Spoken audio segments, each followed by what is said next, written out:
ഉദ്ധവരും ഭഗവാനും കൂടി ഉണ്ടായ സംവാദമാണ്.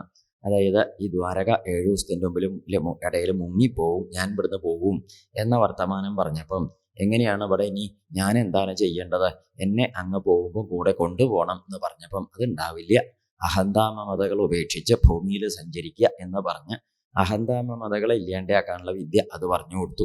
അത് പറഞ്ഞു കൊടുത്തതിൻ്റെ ശേഷം ദത്താത്രേയ ഭഗവാനും ഇത് മഹാരാജാവും കൂടി ഉണ്ടായ സംവാദം വിസ്തരിച്ച് ഉപദേശിച്ചു. ആ ഉപദേശമൊക്കെ കേട്ട് കഴിഞ്ഞപ്പോഴാണ് പറയുകയും ചെയ്തു, ഈ ഉദ്ധവരോട് പറഞ്ഞു കൊടുത്തു, ഉദ്ധവരെ അങ്ങ് എന്ത് മനസ്സിലാക്കണ്ടു എന്ന് ചോദിച്ചാൽ, ഈ പ്രപഞ്ചത്തിൽ എങ്ങനെയാണെന്നാണെങ്കിൽ നമ്മൾക്ക് തോന്നും ഈ ലോകം സുഖമാണ് എന്നിങ്ങനെ തോന്നുകൊണ്ടാണ് ഇവിടെ ആസക്തി ഉണ്ടാവുന്നത്. അതെന്താ വെച്ചാൽ അതുകൊണ്ടാണ് ഈ ബന്ധനം ഉണ്ടായിട്ട് ഇവിടെ വിട്ടുപോകുന്നതും. അതുകൊണ്ട് ബന്ധിപ്പിക്കപ്പെട്ട് പോവാതിരിക്കാനായിട്ട് വേണ്ടത് എന്താ വെച്ചാൽ ഇവിടെ ഇപ്പം നമ്മൾ ചിന്തിക്കണ മാതിരി സുഖമാണ് എന്നൊരു സ്ഥിതിയൊന്നുമില്ല. പറയുമ്പം ലോകത്തിലെ ശാസ്ത്രത്തിൽ പറയും അനിത്യമസുഖം ലോകം ഇമം പ്രാപ്യ ഭജസ്വമാം. ഈ ലോകം എന്ന് പറയുന്നത് നിത്യമായിട്ടൊന്നും ഉണ്ടാവില്ല, സുഖമായിട്ടൊന്നും ഇരിക്കില്ല. അതുകൊണ്ട് ഇവിടെ വന്നു വെച്ചാൽ എന്താ വേണ്ടത്, ഭഗവാന്റെ തൃപാദത്തെ ഹൃദയത്തിൽ ഉറപ്പിക്കുകയാണ്. അതിന് വേണ്ടത് എന്താ വെച്ചാൽ മദ്ഭിജ്ഞം ഗുരും ശാന്തം ഉപാസീത മതാത്മകം. ഭഗവാന്റെ തത്വം നല്ലോണം മനസ്സിലാക്കി വെച്ചിട്ടുള്ളതായ വലിയ യോഗ്യന്മാരായ ഗുരുനാഥന്മാരെ നന്നായിട്ട് ഉപാസിക്കുക. ആ ഉപാസന കൊണ്ട് എന്തുണ്ടാവും, അപ്പോഴേ നമ്മളൊക്കെ ആ ഒരു ഈശ്വരീയമായ ഭാവത്തിലേക്ക് ഉറപ്പുണ്ടാവുള്ളൂ. ഗുരുനാഥന്മാരുടെ അനുഗ്രഹമാണ് ഈശ്വരീയമായ വെളിച്ചത്തിന് കാരണം. അല്ലേ വെച്ചാൽ എന്താണെന്നാണെങ്കിൽ നമ്മൾ സ്ഥിരമാണ്, നിത്യമാണ്, സുഖമാണ് എന്ന് വിചാരിക്കുന്ന ലോകം നമ്മൾക്ക് മാത്രമല്ല ലോകപാലന്മാർക്ക് പോലും നിത്യമല്ല എന്നാണ്. അപ്പം അതുകൊണ്ട് ഈ ലോകത്തിൽ സത്വരജസ്തമോ ഗുണങ്ങളാണ് പ്രകൃതിയുടെ സമ്പ്രദായങ്ങൾ. ആ സത്വരജസ്തമോ ഗുണങ്ങളുടെ മട്ടിൽ നമ്മൾ പെട്ടുപോകുന്ന സമയത്ത് നമ്മൾക്ക് എന്ത് തോന്നും, നമ്മൾ ബന്ധിതരാണ് എന്നൊക്കെ തോന്നും. അതുകൊണ്ടാണ് ബന്ധിതനാണ് എന്ന് തോന്നുന്നതും മുക്തനാണ് എന്ന് തോന്നുന്നതും തോന്നലിൻ്റെ പ്രത്യേകത കൊണ്ടാണ്. സത്വാദി ഗുണങ്ങളിൽ പെട്ടിരിക്കുമ്പം ബന്ധിതനായിട്ടിരിക്കും. ആ സത്വാദി ഗുണങ്ങളോടുള്ള ബന്ധനം ഇല്ലാതെയുണ്ടാക്കാൻ വിദ്യ കൊണ്ടേ അതായത് ജ്ഞാനം കൊണ്ടേ മുക്തി ഉണ്ടാവുള്ളൂ. ആ വിദ്യ ബന്ധിപ്പിക്കും എന്ന് പറഞ്ഞു കൊടുത്തു. അതായത് ദേഹാത്മബോധത്തിൽ നിന്ന് മാറി ദേഹത്തിൻ്റെ അപ്പുറത്തിരിക്കുന്നതായ ചൈതന്യ സ്വരൂപനാണ് ഭഗവാൻ എന്ന ആ വലിയ മഹാതത്വത്തിലേക്ക് മനസ്സിനെയും ബുദ്ധിയും പ്രവേശിപ്പിക്കേണ്ടതാണ്. അതാണ് ഭാവം. അങ്ങനെ ഇരിക്കുന്ന സമയത്ത് നമ്മൾ ഒരു എളുപ്പ വഴിയായിട്ട് ഭഗവാന്റെ അടുത്തേക്ക് പോകാനുള്ളൊരു സമ്പ്രദായം പറയുകച്ചാൽ അത് സജ്ജന സംസർഗം കൊണ്ടാണ്. സജ്ജന സംസർഗം കൊണ്ടുണ്ടാവും പോലെ ഹൃദയത്തിൽ ശുദ്ധി വേറെ ഒന്നും ഉണ്ടാവില്ല.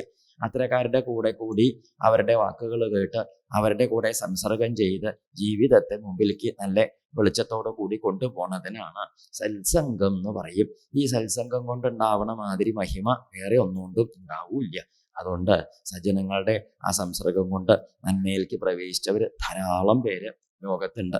ഇങ്ങനെ ഈ സജ്ജനങ്ങളുടെ ഭാവത്തിൽ മനസ്സുറയ്ക്കണമെങ്കിൽ ആദ്യം വിഷയവാസനയിൽ ഉള്ളതായ ഭാവം കുറേശ്ശെ കുറയ്ക്കണം. വിഷയവാസന അകത്തിരിക്കുമ്പോൾ നമ്മൾക്ക് ഈ സത്സംഗവാസന ഒന്നും പുറപ്പെടില്ല. അതുകൊണ്ട് ആ വിഷയാസക്തിയിലേക്ക് ഇരിക്കുന്ന പുറപ്പാട് കുറേശ്ശെ മാറ്റി ഭഗവാന്റെ ഭാവത്തെ ഹൃദയത്തിൽ ഉറപ്പിക്കണം. എന്നാലേ ബുദ്ധവരെ നമ്മൾക്ക് ആ ഈശ്വര ഭാവം പ്രകാശിക്കുള്ളൂ. അപ്പോൾ ചോദിച്ചു അതെങ്ങനെയാണ്? അതായത് ഭഗവാന്റെ ആ ഭാവത്തെ മനസ്സിരുത്തി ഉറപ്പിക്കണമെങ്കിൽ വേണ്ടത് ഭക്തി കൊണ്ടേ നന്മയുണ്ടാവുള്ളൂ. ഭക്തി ചണ്ടാളനെ പോലും ശുദ്ധീകരിക്കും. അതാണ് ഉണ്ടാവുന്നത്. ഈ ഭക്തി ഉണ്ടാവണമെങ്കിൽ ഹൃദയത്തിൽ ഭഗവാന്റെ സ്വരൂപം സദാ പ്രകാശിക്കണം. അങ്ങനെ ഭഗവത് സ്വരൂപം പ്രകാശിച്ച് വരണം എങ്കിൽ അതിന് ഭഗവാനെ സദാ ധ്യാനിക്കണം. എങ്ങനെ വേണം ധ്യാനിക്കുക?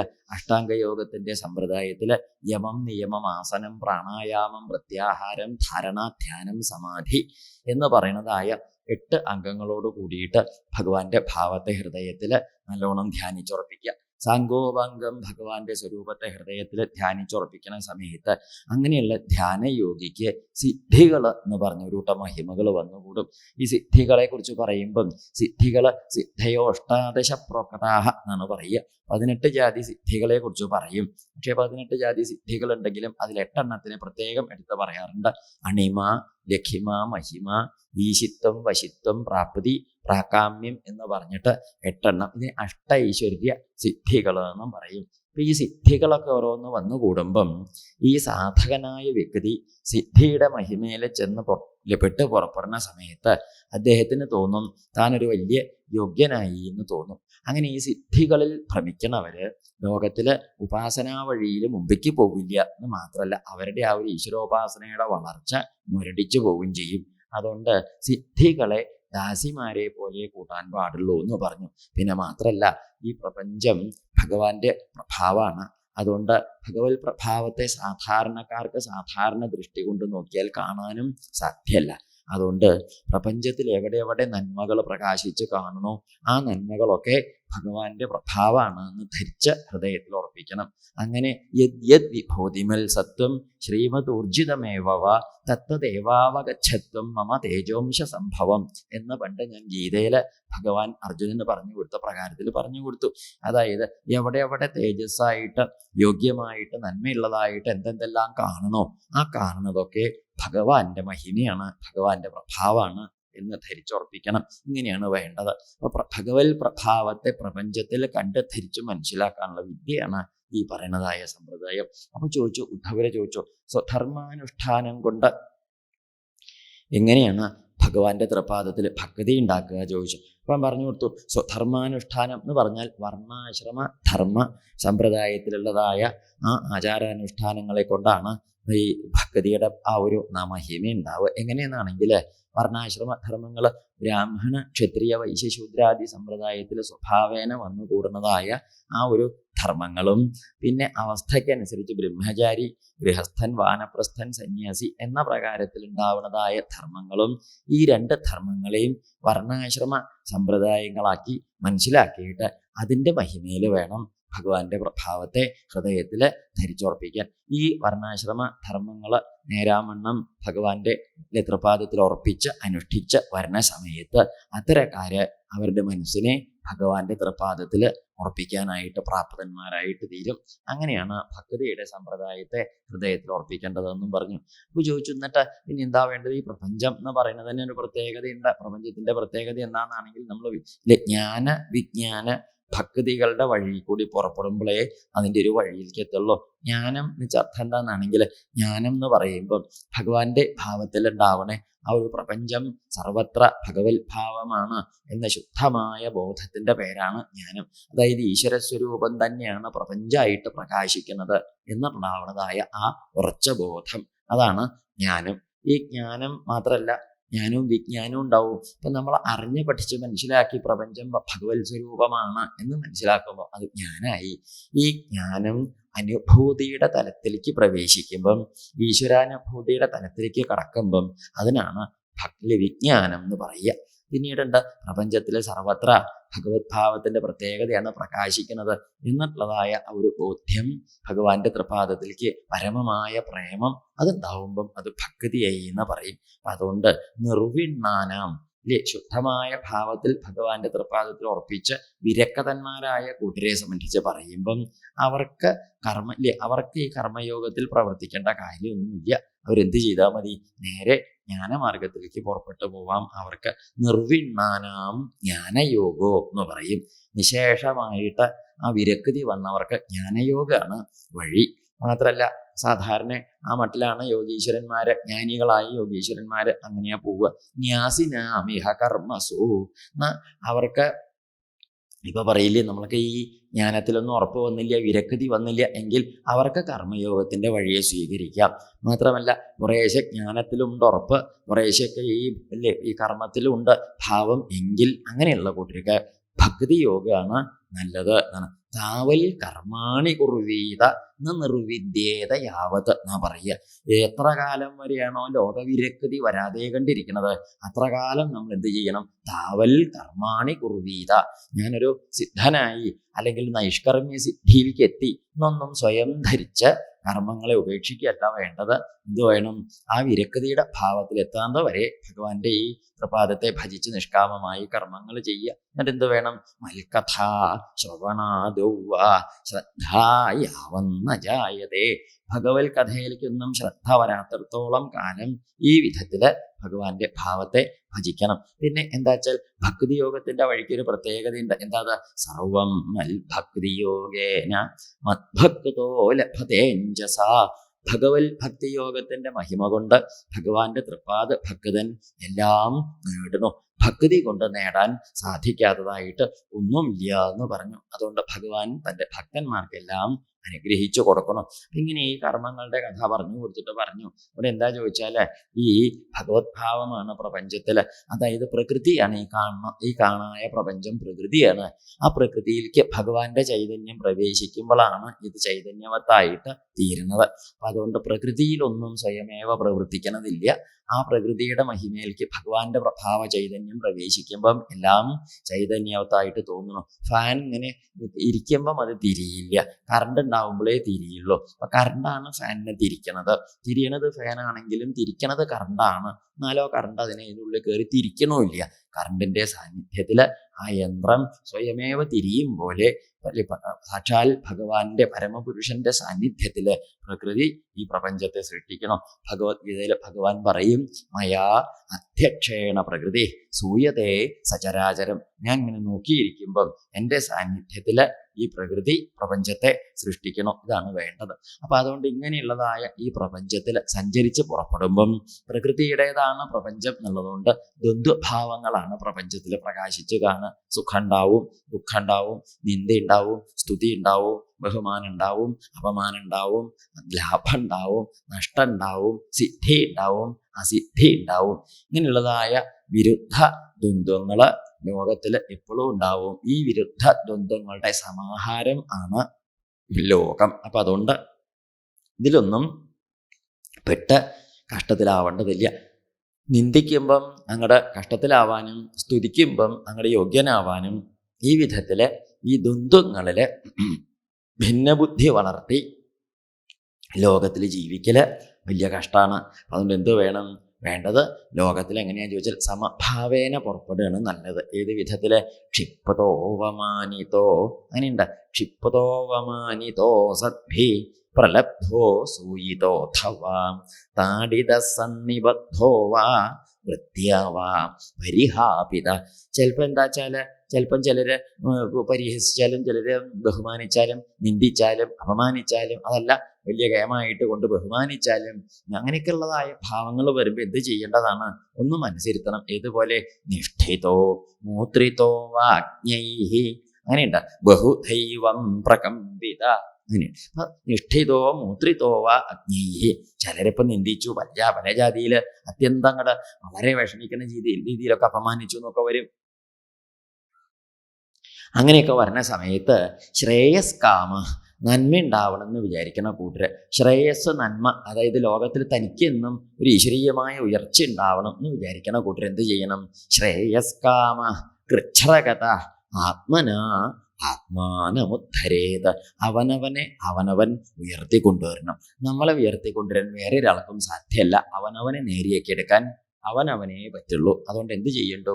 ഈ വിധത്തില് നമ്മളെ തന്നെ ഉദ്ധരിച്ചുയർത്തി നേരെയാക്കി തിരുത്തി നേരെയാക്കി മുമ്പിലേക്ക് പോവുക.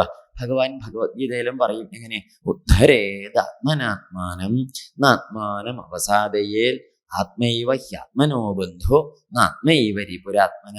അവനവന്റെ ശത്രു അവനവനാണ്, അവനവന്റെ ബന്ധുവും അവനവനാണ്. നമ്മളൊക്കെ നന്നാവണം എന്നുണ്ടെങ്കിലേ നമ്മൾ നന്നാവുള്ളൂ. നമ്മൾ നന്നാവണ്ടെന്ന് തീരുമാനിച്ചാൽ നന്നാവില്ല. ശാസ്ത്രമോ പുസ്തകമോ ഗ്രന്ഥമോ ഗുരുനാഥന്മാരോ സാഹചര്യം ഉണ്ടായതുകൊണ്ട് ആരും നന്നാവില്ല. അവനവന് തോന്നേണ്ടതാണ്. പറയാൻ കാരണം, പണ്ട് അവന്തി ദേശത്ത് ഒരു ബ്രാഹ്മണൻ ഉണ്ടായി. അദ്ദേഹം ധാരാളം സമ്പത്തൊക്കെ ഉള്ള ആളാണെങ്കിൽ മഹാവിഷ്കനായിട്ടിരുന്ന് ആർക്കും ഒന്നും കൊടുക്കാതെ അങ്ങനെ ജീവിച്ചു പോന്നു. ആർക്കും ഇദ്ദേഹത്തെ കണ്ടുകൂടാ, നാട്ടുകാർക്കും വീട്ടുകാർക്കും കണ്ടുകൂടാ. വീട്ടുകാർ പിന്നെ അങ്ങോട്ട് സഹിച്ചു. എന്താ വെച്ചാൽ ഇവന്റെ ഈ സ്വത്തും സമ്പത്തും ഒക്കെ ഇവന്റെ കാലം കഴിഞ്ഞാൽ നമുക്കാണല്ലോ എന്നൊരു സന്തോഷത്തിൽ അങ്ങനെ സഹിച്ചു. ആർക്കും കൊടുക്കൂല്ല, സ്വയം അനുഭവിക്കൂല്ല. അങ്ങനെ സൂക്ഷിച്ചു വെച്ച് മഹാവിഷ്കനായിട്ട് കഴിച്ചു കൂട്ടിയിരിക്കണ കാലത്ത് ഒരിക്കലും എന്തായി വെച്ചാൽ ഇവന്റെ ഈ സ്വത്തും സമ്പത്തും ഒക്കെ കള്ളന്മാര് മോഷ്ടിച്ചു കൊണ്ടുപോയി എന്ന് മാത്രമല്ല, കള്ളന്മാര് സകലമാന സമ്പത്തും മോഷ്ടിച്ചു കൊണ്ടുപോയ സമയത്ത് കൃഷി ഉണ്ടായിരുന്നു, അതും നശിച്ചുപോയി. എല്ലാം നശിച്ചുപോയി. ഒന്നുമില്ല തനിക്ക് നായി. ഇനി താൻ എങ്ങനെ ജീവിക്കും എന്നൊരു സ്ഥിതി വന്ന സമയത്ത് അദ്ദേഹത്തിന്റെ ഈ ജീവിത വൃത്തിയെ മുട്ടിപ്പോയി. അതോടെ ഭാര്യയും മക്കളൊക്കെ അദ്ദേഹത്തെ ഉപേക്ഷിച്ചു. എല്ലാവരും അദ്ദേഹത്തെ ഉപേക്ഷിച്ച സമയത്ത് അദ്ദേഹത്തിന് ഒരു കാര്യം മനസ്സിലായി. സമ്പത്തോ സമൃദ്ധിയോ ഒക്കെ ഉള്ള കാലത്ത് ആരെങ്കിലും ഒക്കെ ഉണ്ടാവും, ഒന്നുമില്ലാത്ത കാലത്ത് ആരും ഉണ്ടാവില്ല എന്ന് മനസ്സിലാക്കിയിട്ട് ഈ ബ്രാഹ്മണൻ അവിടുന്ന് പോന്ന് ഒരു ഭിക്ഷുവായിട്ട് തീർന്നു എന്ന് പറയും. ഭിക്ഷുവാവുക എന്ന് പറഞ്ഞ അർത്ഥം ലോകത്തിലെ വിഷയങ്ങളിലൊക്കെ വിരക്തി വന്ന് കിട്ടിയാലും സന്തോഷം ഇല്ലെങ്കിലും സന്തോഷം എന്നുള്ള മട്ടില് ഒരു യോഗേശ്വരന്റെ ചര്യയിൽ അങ്ങനെ സഞ്ചരിച്ചു. യദൃച്ഛ ലാഭ സന്തുഷ്ടിയോട് കൂടിയിട്ട് ലോകം മുഴുവൻ ഇങ്ങനെ സഞ്ചരിച്ചു കഴിച്ചു കൂട്ടുന്ന കാലത്ത് അദ്ദേഹത്തിന് ആ ഒരു ഈശ്വരബോധത്തിൽ മനസ്സങ്ങോട്ട് ഉറച്ചു. എന്താ വെച്ചാൽ ലോകത്തിലെ വിഷയങ്ങളും ലോകത്തിലെ വസ്തുക്കളും ലോകത്തിൽ കാണുന്ന ഈ സുഖഭോഗങ്ങളും നശ്വരമാണ് എന്ന് അദ്ദേഹത്തിന് അറിവല്ല, ബോധ്യായി, അത് അനുഭവമായി. അതോടെ അദ്ദേഹത്തിന് ലോക വിഷയങ്ങളിൽ നിന്നൊക്കെ വിരക്തി വന്ന മഹാത്മാവ് എല്ലാം ഉപേക്ഷിച്ച് ഭിക്ഷുവായിട്ട് ആ ഭിക്ഷകനായിട്ട് വല്ലതും കിട്ടിയിച്ചാൽ ഭിക്ഷ തണ്ടി കിട്ടുന്നത് വല്ലതും കഴിച്ചു കൂട്ടി. അങ്ങനെ കാലം കുറേ കഴിഞ്ഞു. ഈശ്വരഭാവത്തിൽ മനസ്സും ബുദ്ധിയും എല്ലാം ഉറപ്പിച്ച് ശുദ്ധമായ ഭാവേന ലോകത്തിൽ സഞ്ചരിക്കുന്ന ഈ മഹാത്മാവിനെ അങ്ങനെ ഒരിക്കലും ഇദ്ദേഹത്തിന്റെ നാട്ടിൽ പണ്ടുണ്ടായിരുന്ന ആളുകൾ കണ്ടു. അവർ കണ്ടപ്പോൾ അവർ പറയും ചെയ്തു, ഇവൻ കള്ളനാണ്. പണ്ടൊക്കെ എന്താ വെച്ചാൽ അങ്ങനെ കഴിച്ചു കൂട്ടിയപ്പോൾ സ്വത്തും സമ്പാദ്യമൊക്കെ പോയപ്പോൾ വേഷം കെട്ടി സ്വാമിയാരുടെ വേഷം കെട്ടി ഇറങ്ങിയതാ കള്ളൻ, അവനെ അടിക്കണ്ടേ എന്നൊക്കെ പറഞ്ഞ് അവർ അടിച്ചു ഇടിച്ചു തൊപ്പി അങ്ങനെയൊക്കെ ചെയ്തു. പല ജാതിയിലും അദ്ദേഹത്തെ വിഷമിപ്പിച്ചു. അദ്ദേഹത്തിന്റെ ആ ഭിക്ഷ ഉണ്ണാൻ കൊണ്ടുപോയി വെച്ച ചോറിന്റെ പാത്രത്തിൽ മണ്ണും വാരിയിട്ടു. അതിന്റെ ആ വടി ചവിട്ടി മുറിച്ച് പുഴയിൽ എറിയുകയും ചെയ്തു. അങ്ങനെ ഇദ്ദേഹത്തെ അടിക്കലും ഇടിക്കലും ഉപദ്രവിക്കലും നല്ലോണം വിഷമിപ്പിച്ചു. ഇവരൊക്കെ ഇങ്ങനെ അടിച്ചടിച്ച് വിഷമിപ്പിച്ച് ബുദ്ധിമുട്ടിച്ച് അദ്ദേഹത്തെ ക്ലേശിപ്പിച്ച് നരകിപ്പിക്കുമ്പോഴും വേദനിപ്പിക്കുമ്പോഴും മനസ്സുകൊണ്ടും ശരീരം കൊണ്ടും ബുദ്ധിമുട്ടിക്കുമ്പോഴും അദ്ദേഹം ഒന്നേ പറഞ്ഞുള്ളൂ. എന്താ പറഞ്ഞു വെച്ചാൽ, ഇവരാരും അല്ല എൻ്റെ സുഖത്തിനോ ദുഃഖത്തിനോ കാരണം. ആര്? നായം ജനോമേ സുഖദുഃഖഹേതോ ന ദേവതാത്മാ ഗ്രഹകർമ്മകാലാഹ മനഃപരം കാരണമാമനന്തി സംസാരചക്രം പരിവർത്തയേതിയൽ. അതായത് ഈ കണ്ട അയം ജനോമേ, ഈ കണ്ട ജനങ്ങളൊന്നുമല്ല എൻ്റെ സുഖത്തിനോ ദുഃഖത്തിനോ കാരണമായത്. ദേവതയുടെ കാരണമല്ല ഉണ്ടായത്, ആത്മാവുമല്ല, ഗ്രഹപ്പഴയല്ല, കർമ്മദോഷമല്ല, കാലത്തിന്റെ വിശകല്ല, ഇങ്ങനെയൊന്നുമല്ല എനിക്ക് സുഖവും ദുഃഖവും ഉണ്ടാക്കണത്. എനിക്ക് സുഖവും ദുഃഖവും ഉണ്ടാവാൻ കാരണം മനഃപരം കാരണമാമനന്തി സംസാരചക്രം പരിവർത്തയേതിയൽ. എൻ്റെ മനസ്സാണ് എനിക്ക് സുഖവും എനിക്ക് ദുഃഖവും ഉണ്ടാക്കുന്നത്. അതുകൊണ്ട് മനസ്സിനെയാണ് ശ്രദ്ധിക്കേണ്ടത്. എന്താ കാരണം? മനോഗുണാൻ വൈ സൃജതേ ബലീയസ്തതശ്ച കർമാണി വിലക്ഷണാനി ശുക്ലാനി കൃഷ്ണാന്യഥലോഹിതാനി തേഭ്യ സവർണ ശ്രുതയോ ഭവന്തി. അതുകൊണ്ട് മനസ്സാണ് ലോകത്തിൽ ഓരോന്ന് സൃഷ്ടിച്ചുണ്ടാക്കുന്നത്. ഒരുത്തൻ ശത്രുവാണെന്ന് സൃഷ്ടിച്ചത് മനസ്സാണ്, ഒരുത്തൻ എൻ്റെ മിത്രമാണെന്ന് സൃഷ്ടിച്ചത് മനസ്സാണ്, ഒരാൾ എന്നെ സുഖിപ്പിക്കുകയാണെന്ന് തോന്നിച്ചതും മനസ്സാണ്, ഒരാൾ എനിക്ക് വിഷമം ഉണ്ടാക്കണമെന്ന് തോന്നിപ്പിക്കുന്നതും മനസ്സാണ്. ഈ മനസ്സാണ് എല്ലാറ്റിൻ്റെയും കാരണം. അതുകൊണ്ട് എന്തേ വേണ്ടു? ഈ കണ്ട ലോകരൊന്നും എന്നെ സന്തോഷിപ്പിക്കുകയോ ദുഃഖിപ്പിക്കുകയോ ചെയ്യുന്നില്ല. എന്താ കാരണം ചോദിച്ചാൽ, അവരൊക്കെ അവരുടേതായ പ്രകൃതിക്ക് അനുസരിച്ച് പ്രവർത്തിക്കുന്നു എന്നല്ലാതെ കണ്ട് ഞാൻ എൻ്റെ മനസ്സിനെ രൂപപ്പെടുത്തിയില്ല. അങ്ങനെ ഈ തത്വാർത്ഥം മനസ്സിനെ രൂപപ്പെടുത്തി നിയന്ത്രിച്ചാൽ ലോകം നമ്മുടെ നിയന്ത്രണത്തിലായി എന്ന് മനസ്സിലാക്കി ധരിച്ച ആ മഹാത്മാവ് ആ ഒരു സ്ഥിതിയിൽ ഈശ്വരോപാസനയുടെ മഹിമയിലിരുന്ന് എന്ത് ചെയ്തു? ഏതാംസ ആസ്ഥായ പരാത്മനിഷ്ഠാം അധ്യാസിതാം പൂർവതമൈർമഹർഷിഭി അഹം ധരിഷ്യാമി ദുരന്തപാരം തമോ മുകുന്ദാഘ്രിനിഷേവയൈവ.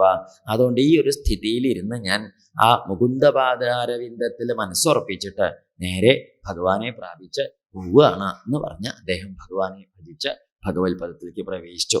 ഉദ്ധവർക്ക് പറഞ്ഞു കൊടുത്തു, ഉദ്ധവരെ അതുകൊണ്ട് എന്താ വേണ്ടുവെന്നാണെങ്കിൽ തസ്മാൽ സർവാത്മനാതാത നിഗ്രഹാണ മനോധിയ. അതുകൊണ്ട് സകല പ്രകാരത്തിലും മനസ്സിനെ ബുദ്ധി കൊണ്ട് ഒതുക്കി അടക്കി, അതായത് വികാരങ്ങളെ വിചാരം കൊണ്ട് ഒതുക്കി നേരെ മുമ്പിലേക്ക് വഴിക്ക് പോകണം. എങ്ങനെ? മയ്യാവേശിതയായുക്ത. അതിന് വേണ്ടത് ഭഗവാനിലേക്ക് പ്രവേശിച്ച മനസ്സാണ് വേണ്ടത്. അങ്ങനെ വേണം ഭഗവാനെ ഉപാസിക്കാൻ. ഭഗവാൻ ആ ഉദ്ധവർക്ക് പറഞ്ഞു കൊടുത്തു. ഇത്രയും കേട്ടോ. പിന്നെ സംഖ്യയോഗാദി തത്വങ്ങളെ കുറിച്ചൊക്കെ വിസ്തരിച്ചു വർണ്ണിച്ചു. സത്വാദി ഗുണങ്ങളുടെ സമ്പ്രദായത്തെക്കുറിച്ച് പറയുകയും ചെയ്തു. അങ്ങനെ തത്വാർത്ഥങ്ങൾ പല പ്രകാരത്തിൽ ഉപദേശിച്ചു കൊടുത്തിരിക്കുന്ന സമയത്താണ് ഉദ്ധവർ ചോദിക്കുകയും ചെയ്തു ഭഗവാനോട്, ഭഗവാനെ ഈ വിദ്യയിലേക്ക് പ്രവേശിക്കാനുള്ളൊരു എളുപ്പവഴി എന്താ ചോദിച്ചു.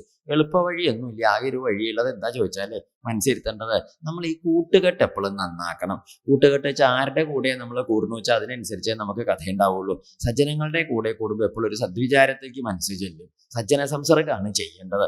ദുഷ്ട സംസർഗം ചെയ്താൽ നമ്മൾ ഇനി എത്ര നല്ല യോഗ്യനാണെങ്കിലും എന്തൊക്കെ ജാതി കേമത്തിലുള്ളവനാണെങ്കിലും നമ്മൾക്ക് അതൊന്നും തോന്നുന്നില്ല. ഈ സംസർഗം നന്നായി എങ്കിൽ വലിയ പഠിപ്പോ വിവരമോ ഒന്നും ഇല്ലെങ്കിലും നന്മയുടെ വഴിയിലേക്ക് പ്രവേശിക്കാൻ എളുപ്പമായിട്ട് തീരും എന്നും പറഞ്ഞു. അപ്പോൾ ചോദിച്ചു എന്താ ഈ സംസർഗത്തിൻ്റെ പ്രത്യേകത? ഞാൻ പറയാം. പണ്ട് ഈ പുരൂരവസ എന്ന് കേട്ടിട്ടില്ലേ? പുരൂരവസ, ചന്ദ്രപുത്രൻ ബുധൻ, ബുധൻ്റെ പുത്രനായ അങ്ങനെ ഇപ്പോൾ പുരൂരവസനെ കുറിച്ച് നമ്മൾ കേട്ടില്ലേ? ആ പുരൂരവസിൻ്റെ കഥ. ആ പുരൂരവസ് എന്താ ചെയ്തു വെച്ചാൽ അദ്ദേഹം ഇങ്ങനെ കഴിച്ചിരിക്കുന്ന കാലത്ത് ഒരിക്കലും ഇങ്ങനെ കൊട്ടാരത്തിൽ കഴിയുമ്പം അദ്ദേഹം യുവാവായിട്ടിരിക്കുന്ന കാലത്താണ് അദ്ദേഹത്തിൻ്റെ ഈ സൗന്ദര്യം, സൗഭാഗ്യം, അദ്ദേഹത്തിൻ്റെ സൗശീല്യം, അധികാരവും പദവിയും പ്രൗഢിയും മഹിമകളും ഗുണഗണങ്ങളും ഒക്കെ കേട്ട് കേട്ട് കേട്ട് കേട്ട് ദേവലോകത്തിരിക്കുന്ന ഉർവശിക്ക് ഇദ്ദേഹത്തോടൊരു പ്രേമം. ആരുടെ? ഈ പറയണ നമ്മുടെ പുരൂരവസിനോട്. ഈ പുരൂരവസിനോട് ഒരു പ്രേമം തോന്നിയപ്പോൾ എന്താപ്പോൾ വേണ്ടോ നിശ്ചല്ലാതെ കണ്ട പുരൂരവസിൻ്റെ ഈ ഭാവം ചിന്തിച്ചൊരു നിവൃത്തി കിട്ടാതെ കണ്ട് ഈ ഉർവശി കഴിച്ചു കൂട്ടുന്ന കാലത്ത്, അക്കാലത്ത് ഉർവശിക്ക് ഭൂമിയിലേക്ക് വരേണ്ടതായിട്ടൊരു ശാപം ഉണ്ടായി വന്ന കാലത്ത് ഉർവശി ഭൂമിയിൽ വന്നു. മഹാരാജാവിൻ്റെ അടുത്ത് വന്നിട്ട് പറഞ്ഞു, മഹാരാജാവേ, ഞാൻ അങ്ങനെ കല്യാണം കഴിക്കാൻ ആഗ്രഹിക്കുകയാണ് എന്നും പറഞ്ഞു. മഹാരാജാവ് പറഞ്ഞു, എനിക്ക് കുഴപ്പമൊന്നുമില്ല എന്നും പറഞ്ഞു. അപ്സരസല്ലേ, ഇങ്ങോട്ട് വന്നതും അല്ലേ, അങ്ങോട്ട് പോയി കൊണ്ടുവന്നതൊന്നും അല്ലല്ലോ, എനിക്ക് കുഴപ്പമില്ല എന്നും പറഞ്ഞു. അപ്പോൾ ചോദിച്ചു, അങ്ങനെ ആയിക്കോട്ടെ. അപ്പോൾ ഈ അപ്സരസായിട്ട് വന്ന പുരൂരവസിൻ്റെ മുമ്പിൽ നിൽക്കുന്ന ഉർവശി പറഞ്ഞു, എനിക്ക് ചില നിബന്ധനയൊക്കെ ഉണ്ടെന്നും പറഞ്ഞു. എന്താ തൻ്റെ നിബന്ധന ചോദിച്ചു. അപ്പോൾ പറഞ്ഞ 2 ആടിൻ്റെ കുട്ടികളെ കൊണ്ടുവന്നു. ഈ ആടിൻ്റെ കുട്ടികൾക്ക് ആപത്തൊന്നും ഇല്ലാണ്ട് നോക്കണം. പിന്നെ മാത്രം ഞാൻ നെയ്യേ കഴിക്കുള്ളൂ, വേറെ ഒന്നും കഴിക്കില്ല. ആഹാരം വേറെ ഒന്നും കഴിക്കില്ല. ചോറ്, കഞ്ഞി, ഉപ്പിലിട്ടതോ അല്ലെ ഉപ്പുമാവ്, ഉപ്പുമാവൊന്നും തീരെ കണ്ടുകൂടാ, പഴമൊന്നും പറ്റില്ല, കഞ്ഞിയും ചോറൊന്നും ദോശ ഇഡ്ഡലിയൊന്നും വേണ്ട, ഇതൊന്നും കഴിക്കില്ല. പിന്നെ എന്തേ കഴിക്കുള്ളൂ? നെയ്യ് മാത്രമേ കഴിക്കുള്ളൂ എന്നും പറഞ്ഞു. അതെനിക്ക് മുട്ടാണ്ട കിട്ടണം, അത്രയേ ഉള്ളൂ, വേറെ ഒന്നും കഴിക്കില്ല. അങ്ങനെ ആയിക്കോട്ടെ എന്ന് പറഞ്ഞു. പിന്നെ പറഞ്ഞ എന്താ വെച്ചാൽ രാജാവിന് മുണ്ടില്ലാണ്ട കാണാനും പാടില്ല. ഇങ്ങനെ 3 ഉപാധിയാണ് ഉർവശി വെച്ചത്. രാജാവിന് അതൊന്നും കുഴപ്പമില്ല. എന്താ അപ്പോൾ ആടിൻ്റെ കുട്ടികളെ നോക്കാൻ 2000 പട്ടാളക്കാരെ ഏൽപ്പിച്ചു, അവർ നോക്കിക്കോളും. പിന്നെ ഇപ്പം നെയ്യല്ലേ, നെയ്യ് പിന്നെ ഗ്യാസിൻ്റെ കുറ്റി കൊണ്ടുവരണവനെ ഏൽപ്പിച്ചു. മാസം അതിങ്ങനെ തീരുമ്പം ഒന്ന് ഒരു 2-3 എണ്ണം അങ്ങോട്ട് കൊണ്ടുവരിക, ഒന്ന് തീരുമ്പോഴേക്കും അടുത്തത് ഇങ്ങനെ കൊണ്ടുവരിക. അപ്പോൾ അത് മുട്ടാണ്ട കിട്ടും, അരിവിശാലയിൽ ഏർപ്പാടാക്കി ഒക്കെ. അപ്പോൾ അത് വിഷമമില്ല. പിന്നെ മുണ്ടിൻ്റെ കാര്യം ഒരു ബെൽറ്റ് വാങ്ങി ആരെങ്കിലും മുറുക്കി അങ്ങോട്ട് കിട്ടി, അത് അവിടെ ഇവിടെ കൊളുത്തി പറിച്ച് പോകണ്ടെന്ന് ഇരിച്ചു. കാര്യമൊക്കെ നേരിയാക്കി രാജാവ്. ഉർവശിക്ക് കുഴപ്പമൊന്നുമില്ല, കാര്യമൊക്കെ നേരി. ഉർവശി രാജാവിൻ്റെ കൂടെ വന്നുകൂടി. അങ്ങനെ കുറേ കാലം കഴിഞ്ഞ് ഉർവശി രാജാവിൻ്റെ കൂടെ കഴിച്ചു കൂട്ടിയിരിക്കുന്ന കാലത്ത് ഈ രാജാവിൻ്റെ കൂടെ ഈ ഉർവശി വന്ന് കൂടിയതിൻ്റെ ശേഷം ഉർവശിക്ക് മടങ്ങി പോകണം എന്നുള്ള ചിന്തയില്ലേണ്ടി. ഇവിടെ വന്നാൽ നമ്മൾ പിന്നെ അങ്ങനെയാണല്ലോ, എവിടെയും ചെന്ന് കൂടിയാൽ പിന്നെ അവിടുത്തെ വല്യമ്മായിട്ട് നമ്മൾ മാറുകയും അങ്ങനെയാണ്. ചെന്ന് പെടാനേ പാടുള്ളൂ, പെട്ടാൽ പിന്നെ അവിടെ ഒട്ടുക എന്നുള്ളതാണ് സ്വഭാവം, ലോകത്തിൻ്റെ സ്വഭാവമാണ്. എന്തിനോട് കൂടി ചേർന്നാലും അതിൻ്റെ കൂടെ അങ്ങോട്ട് കൂടി ഒട്ടിപ്പോകും നമ്മൾ. അങ്ങനെയുണ്ട് ഒരു അഭിഷേകം എന്ന് അതിന് പറയുക, ഒട്ടല്ലേ. ആ ഒട്ടലിൽ ആര് വിട്ടുപോയി? ഉർവശി വിട്ടുപോയി. കുറേ കാലം കഴിഞ്ഞപ്പോൾ ഒരിക്കലും ദേവേന്ദ്രനാണെങ്കിൽ ഇപ്പം എന്താ കഥ വെച്ചാൽ, ദേവലോകത്തുനിന്ന് ഉർവശി പോകുന്നതിൻ്റെ ശേഷം ദേവേന്ദ്രൻ ഇങ്ങനെ പറയും, എന്താ ഉർവശി രഹിതം മഹ്യം ആസ്ഥാനം നാതിശോഭതേ. ഉർവശി ഇല്ലായോണ്ട് എൻ്റെ ആസ്ഥാനത്തിനൊരു ഭംഗിയില്ല. അവിടെ ആളില്ലായൊന്നുമില്ല, ആളൊക്കെ നല്ലോണം ഉണ്ട്, എല്ലാവരും ഉണ്ട്. നൃത്തം ചെയ്യാനൊക്കെ മേനകയുണ്ട്, രംഭയുണ്ട്, തിലോത്തമയുണ്ട്, ഇവരുടെ അനിയത്തിമാരുണ്ട്, പിന്നെ അച്ചോളുടെ മക്കൾ സ്കൂൾ കുട്ടി വന്നവരെല്ലാവരും ഉണ്ട്. ആരുമില്ല, ഒരാളെങ്കിൽ ഒരാൾ അടിയന്തരക്കാരവിടെ ഉണ്ട്, മുട്ടിപ്പോയിട്ടൊന്നുമില്ല. എന്നാൽ ഈ ഉർവശി ഇല്ലായോണ്ട് രാജാവിന് വല്ലാത്ത, ഇന്ദ്രന് വലിയ വിഷമേ. ഇന്ദ്രൻ ഇങ്ങനെ പറയുകയും ചെയ്തു, ഉർവശി ഇല്ലായോണ്ട് രസമില്ലല്ലോ എന്ന് പറഞ്ഞിരുന്നു. അപ്പം എങ്ങനെയാ ഉർവശി അങ്ങോട്ട് ഉർവശിക്കാച്ചാൽ പിന്നെ ദേവലോകത്തിൽ വർത്തമാനം ഒരു കത്തയക്കൽ പോലും ഇല്ല. ഉർവശി ഇവിടെ വന്ന് അങ്ങോട്ട് കൂടും ചെയ്തു. എന്ത് ചെയ്യും? ഉർവശിയെ കൊണ്ടുവരാൻ എന്താ വിദ്യ? ആലോചിച്ച് നോക്കിയപ്പോഴാണ് ആടിൻ്റെ കുട്ടികളെ പിടിച്ചുകൊണ്ടുപോയാൽ ഉർവശി പോകും. അങ്ങനെയുള്ള ഈ ആടിൻ്റെ കുട്ടികൾക്ക് ആപത്തുണ്ടായാലും പിന്നെ ഈ നെയ്യിൻ്റെ കാര്യത്തിൽ വിഷമം ഉണ്ടായാലും മുണ്ടില്ലാതെ രാജാവിനെ കണ്ടാലും ഞാൻ എന്ത് ചെയ്യും? മടങ്ങിപ്പോകുന്നതാണ് അന്ന് കരാർ എഴുതി വെച്ചത്. അപ്പം ആ കരാറനുസരിച്ച് ഇന്ദ്രൻ എന്ത് ചെയ്തു വെച്ചാൽ കുറച്ച് ഗന്ധർവന്മാരെ അയച്ചു ആടിൻ്റെ കുട്ടികളെ മോട്ടിച്ചുകൊണ്ടുവരാൻ. ഗന്ധർവന്മാർ വന്നു രാത്രി, ആരും ഇല്ലാത്ത നേരത്തെ 12:15 രാത്രി എല്ലാവരും ഉറങ്ങുമ്പോൾ വന്ന് ഈ ആടിൻ്റെ കുട്ടികളെ പിടിച്ചുകൊണ്ടുപോകാനായിട്ട് പുറപ്പെട്ടു. ആടിൻ്റെ കുട്ടികളെ പിടിച്ചുകൊണ്ടുപോകുന്ന സമയത്ത് ഈ ബഹളം, ഒച്ചപ്പാടും, പ്രാളം, പട്ടാളക്കാരുടെ ഓട്ടം ഒക്കെ കൂടെ കേട്ട് നായ കുരയ്ക്കണം ബഹളം കേട്ടിട്ടെന്ന് രാജാവ് ഉണർന്നു നോക്കിയപ്പോൾ എന്തേ കണ്ട്? ആടിൻ്റെ കുട്ടികളെ കള്ളം കൊണ്ടുപോവുകയാണ്. രാജാവ് വേഗം ഇറങ്ങി ഓടി. എന്താ കാരണം? ഉർവശി പോവില്ലേ? ഇല്ലെങ്കിൽ രാജാവ് ഇറങ്ങി ഓടി. രാത്രിയില്ലേ, സമയം ഉറക്കപ്രാന്തം ഉണ്ടാകും. ഉറക്കപ്രാന്തിൽ ഇങ്ങനെ ഓടി. രാജാവ് ഓട്ടാ ഓടുന്നത്. ഓടി ആടിൻ്റെ കുട്ടികളുടെ പിന്നാക്കം ഓടി ഇങ്ങനെ രക്ഷപ്പെടുത്താൻ ഓടുക. രാജാവ് ഈ മരണ ഓട്ടം ഓടുന്ന സമയത്ത് അദ്ദേഹത്തിന് മുണ്ടിൻ്റെ വക്ക വേലിയിൽ കൊളുത്തിപ്പോയി. രാജാവ് അറിഞ്ഞില്ല. രാജാവ് ഓടി 2, 3, 4 പറമ്പ് കഴിഞ്ഞു. പക്ഷെ മുണ്ടിനൊപ്പം എത്താൻ പറ്റിയില്ല, വേലി പിടിച്ചു വെച്ചത് കാരണം. മുണ്ട് വേലിയിൽ കൊളുത്തും ചെയ്തു. രാജാവ് ഓടിപ്പോവുകയും ചെയ്തു. അപ്പോൾ ഈ ഒച്ചപ്പാടും ബഹളം, നായ കുരയ്ക്കണം ബഹളം ഒക്കെ കൂടെ കേട്ടപ്പോൾ ഉർവശി എന്താണെന്ന് അറിയാനായിട്ട് കിഴക്കേ ഭാഗത്തെ ജനാല തുറന്ന് അങ്ങോട്ട് കിഴക്കേ ഭാഗത്തെ പറമ്പേക്ക് നോക്കിയതാ. അപ്പം ഉർവശി ഇങ്ങനെ നോക്കണ സമയത്ത് ഇരുട്ടായതുകൊണ്ടൊന്നും കാണാനില്ല, വെടുപ്പായിട്ട് രാത്രിയല്ലേ. ഉർവശി ഇങ്ങനെ നോക്കിയിരിക്കുമ്പോൾ ആ ദേവേന്ദ്രൻ്റെ മറ്റേ ടോർച്ച് ഉണ്ടല്ലോ, ബ്രൈറ്റ് ലൈറ്റ് ടോർച്ച് അങ്ങനെ അടിച്ചു കൊടുത്തു നല്ലേ മിന്നലേ. ആ മിന്നലിൻ്റെ വെളിച്ചത്തിൽ ഉർവശി നോക്കുമ്പോൾ എന്ത് കണ്ടു? ആടിൻ്റെ കുട്ടികളെ കള്ളം കൊണ്ടുപോകുന്നു. തൊട്ട് പിന്നാക്കാൻ രാജാവ് മുണ്ടില്ലാണ്ട് ഓടുന്നു. ഉർവശിക്ക് മനസ്സിലായി, എന്താ ഇനിയിപ്പം നിന്നിട്ട് കാര്യമില്ല, രാജാവ് 2 കരാറും തെറ്റിച്ചു. ഇനി നെയ്യിൻ്റെ കാര്യമാണ്, ഇനിയിപ്പോൾ ആടുക്കളെ പോയി നോക്കിയാലേ അറിയുള്ളൂ ഭരണിയിലുണ്ടോ ഇല്ലേന്ന്. ഏതായാലും കരാറ് 2ഉം തെറ്റി. ഉർവശി എന്താ ചെയ്തു വെച്ചാൽ ഉർവശി അവിടുന്ന് വേഗം അങ്ങോട്ട് പോകുന്നിട്ട് അകത്ത് കയറി സാരിയൊക്കെ മാറ്റി നല്ല പച്ചയോ പുള്ളിയുള്ളത് കൊടുത്തു, ചെരുപ്പ് പച്ചയിട്ടോ പൊട്ട് പച്ച തൊട്ടോ ഒക്കെ ഇട്ട് പച്ചക്കൊടയും പച്ചമാലയും പച്ച വേഗം പച്ച ഒക്കെ ഇട്ട് ഉർവശി എന്ത് ചെയ്തു 30 ഉറുപ്പ്യ അടുത്ത കൈ പിടിച്ച് ഓട്ടോറിക്ഷ കയറി പോകാനായിട്ട് ഒരുങ്ങി മുറ്റത്തേക്ക് പോകുന്നു. ഉർവശി ഇങ്ങനെ വേഗം കൊടയും പിടിച്ച് 30 ഉറുപ്പ്യ ഇട്ട് ഇങ്ങനെ ഓട്ടോറിക്ഷ കയറാനായിട്ട് നിൽക്കുന്ന സമയത്താണ് രാജാവ് ആടിന്റെ കുട്ടികളൊക്കെ രക്ഷിച്ച് തിരിച്ചു വന്നപ്പോൾ ഉർവശി ഇങ്ങനെ പോവാൻ നിൽക്കണു. അയ്യോ എന്താ ഉർവശിയെ പോവുകയാ? ഞാൻ പോവുക രാജാവ്. എന്താ കാരണം? ഞാൻ പോവുകയാണ്. എന്താ കുട്ടിയെ കാരണം പോകണം? ആടിന്റെ കുട്ടികളെ ഞാൻ കൊണ്ടുപോകുന്നില്ലേ ചോദിച്ചു. ആടിന്റെ കുട്ടികളെയൊക്കെ കൊണ്ടുവന്ന് വെച്ചാൽ മുണ്ട അവിടെ രാജാവേ ചോദിച്ചു. അപ്പോൾ ആ രാജാവ് നോക്കുന്നു, ഇപ്പൊ അത് അന്വേഷിച്ച് കണ്ടുപിടിച്ച് വരുമ്പോഴേക്ക് നേരം വിളിച്ചാവും. അപ്പോൾ ആര് പോവും? ഉർവശി പോവും. അങ്ങനെ രാജാവിനെ മുണ്ടില്ലാണ്ട കണ്ടു ആടിൻ്റെ കുട്ടികളുടെ വിഷമം ആലോചിച്ചിട്ട് രാജാവിൻ്റെ മുമ്പിൽ നിന്ന് ആര് പുറപ്പെട്ടു പോയി? ഉർവശി പോവുകയും ചെയ്തു. ഉർവശി നാട് വിട്ട് രാജാവിൻ്റെ മുമ്പിൽ നിന്ന് പോയി. അപ്പോഴാണ് രാജാവിനാണെങ്കിൽ ഉർവശി പോയപ്പോൾ വലിയ സങ്കടമായി. രാജാവ് ഇങ്ങനെ എപ്പോഴും ഉർവശി എന്നൊരൊറ്റ വർത്തമാനേ ഇറക്കുള്ളൂ. ഉർവശി വിഷയം മാത്രമേ രാജാവിൻ്റെ കയ്യിൽ ഉർവശി എന്ന് പറഞ്ഞ രാജാവ് കുറേ കാലം നടന്നു.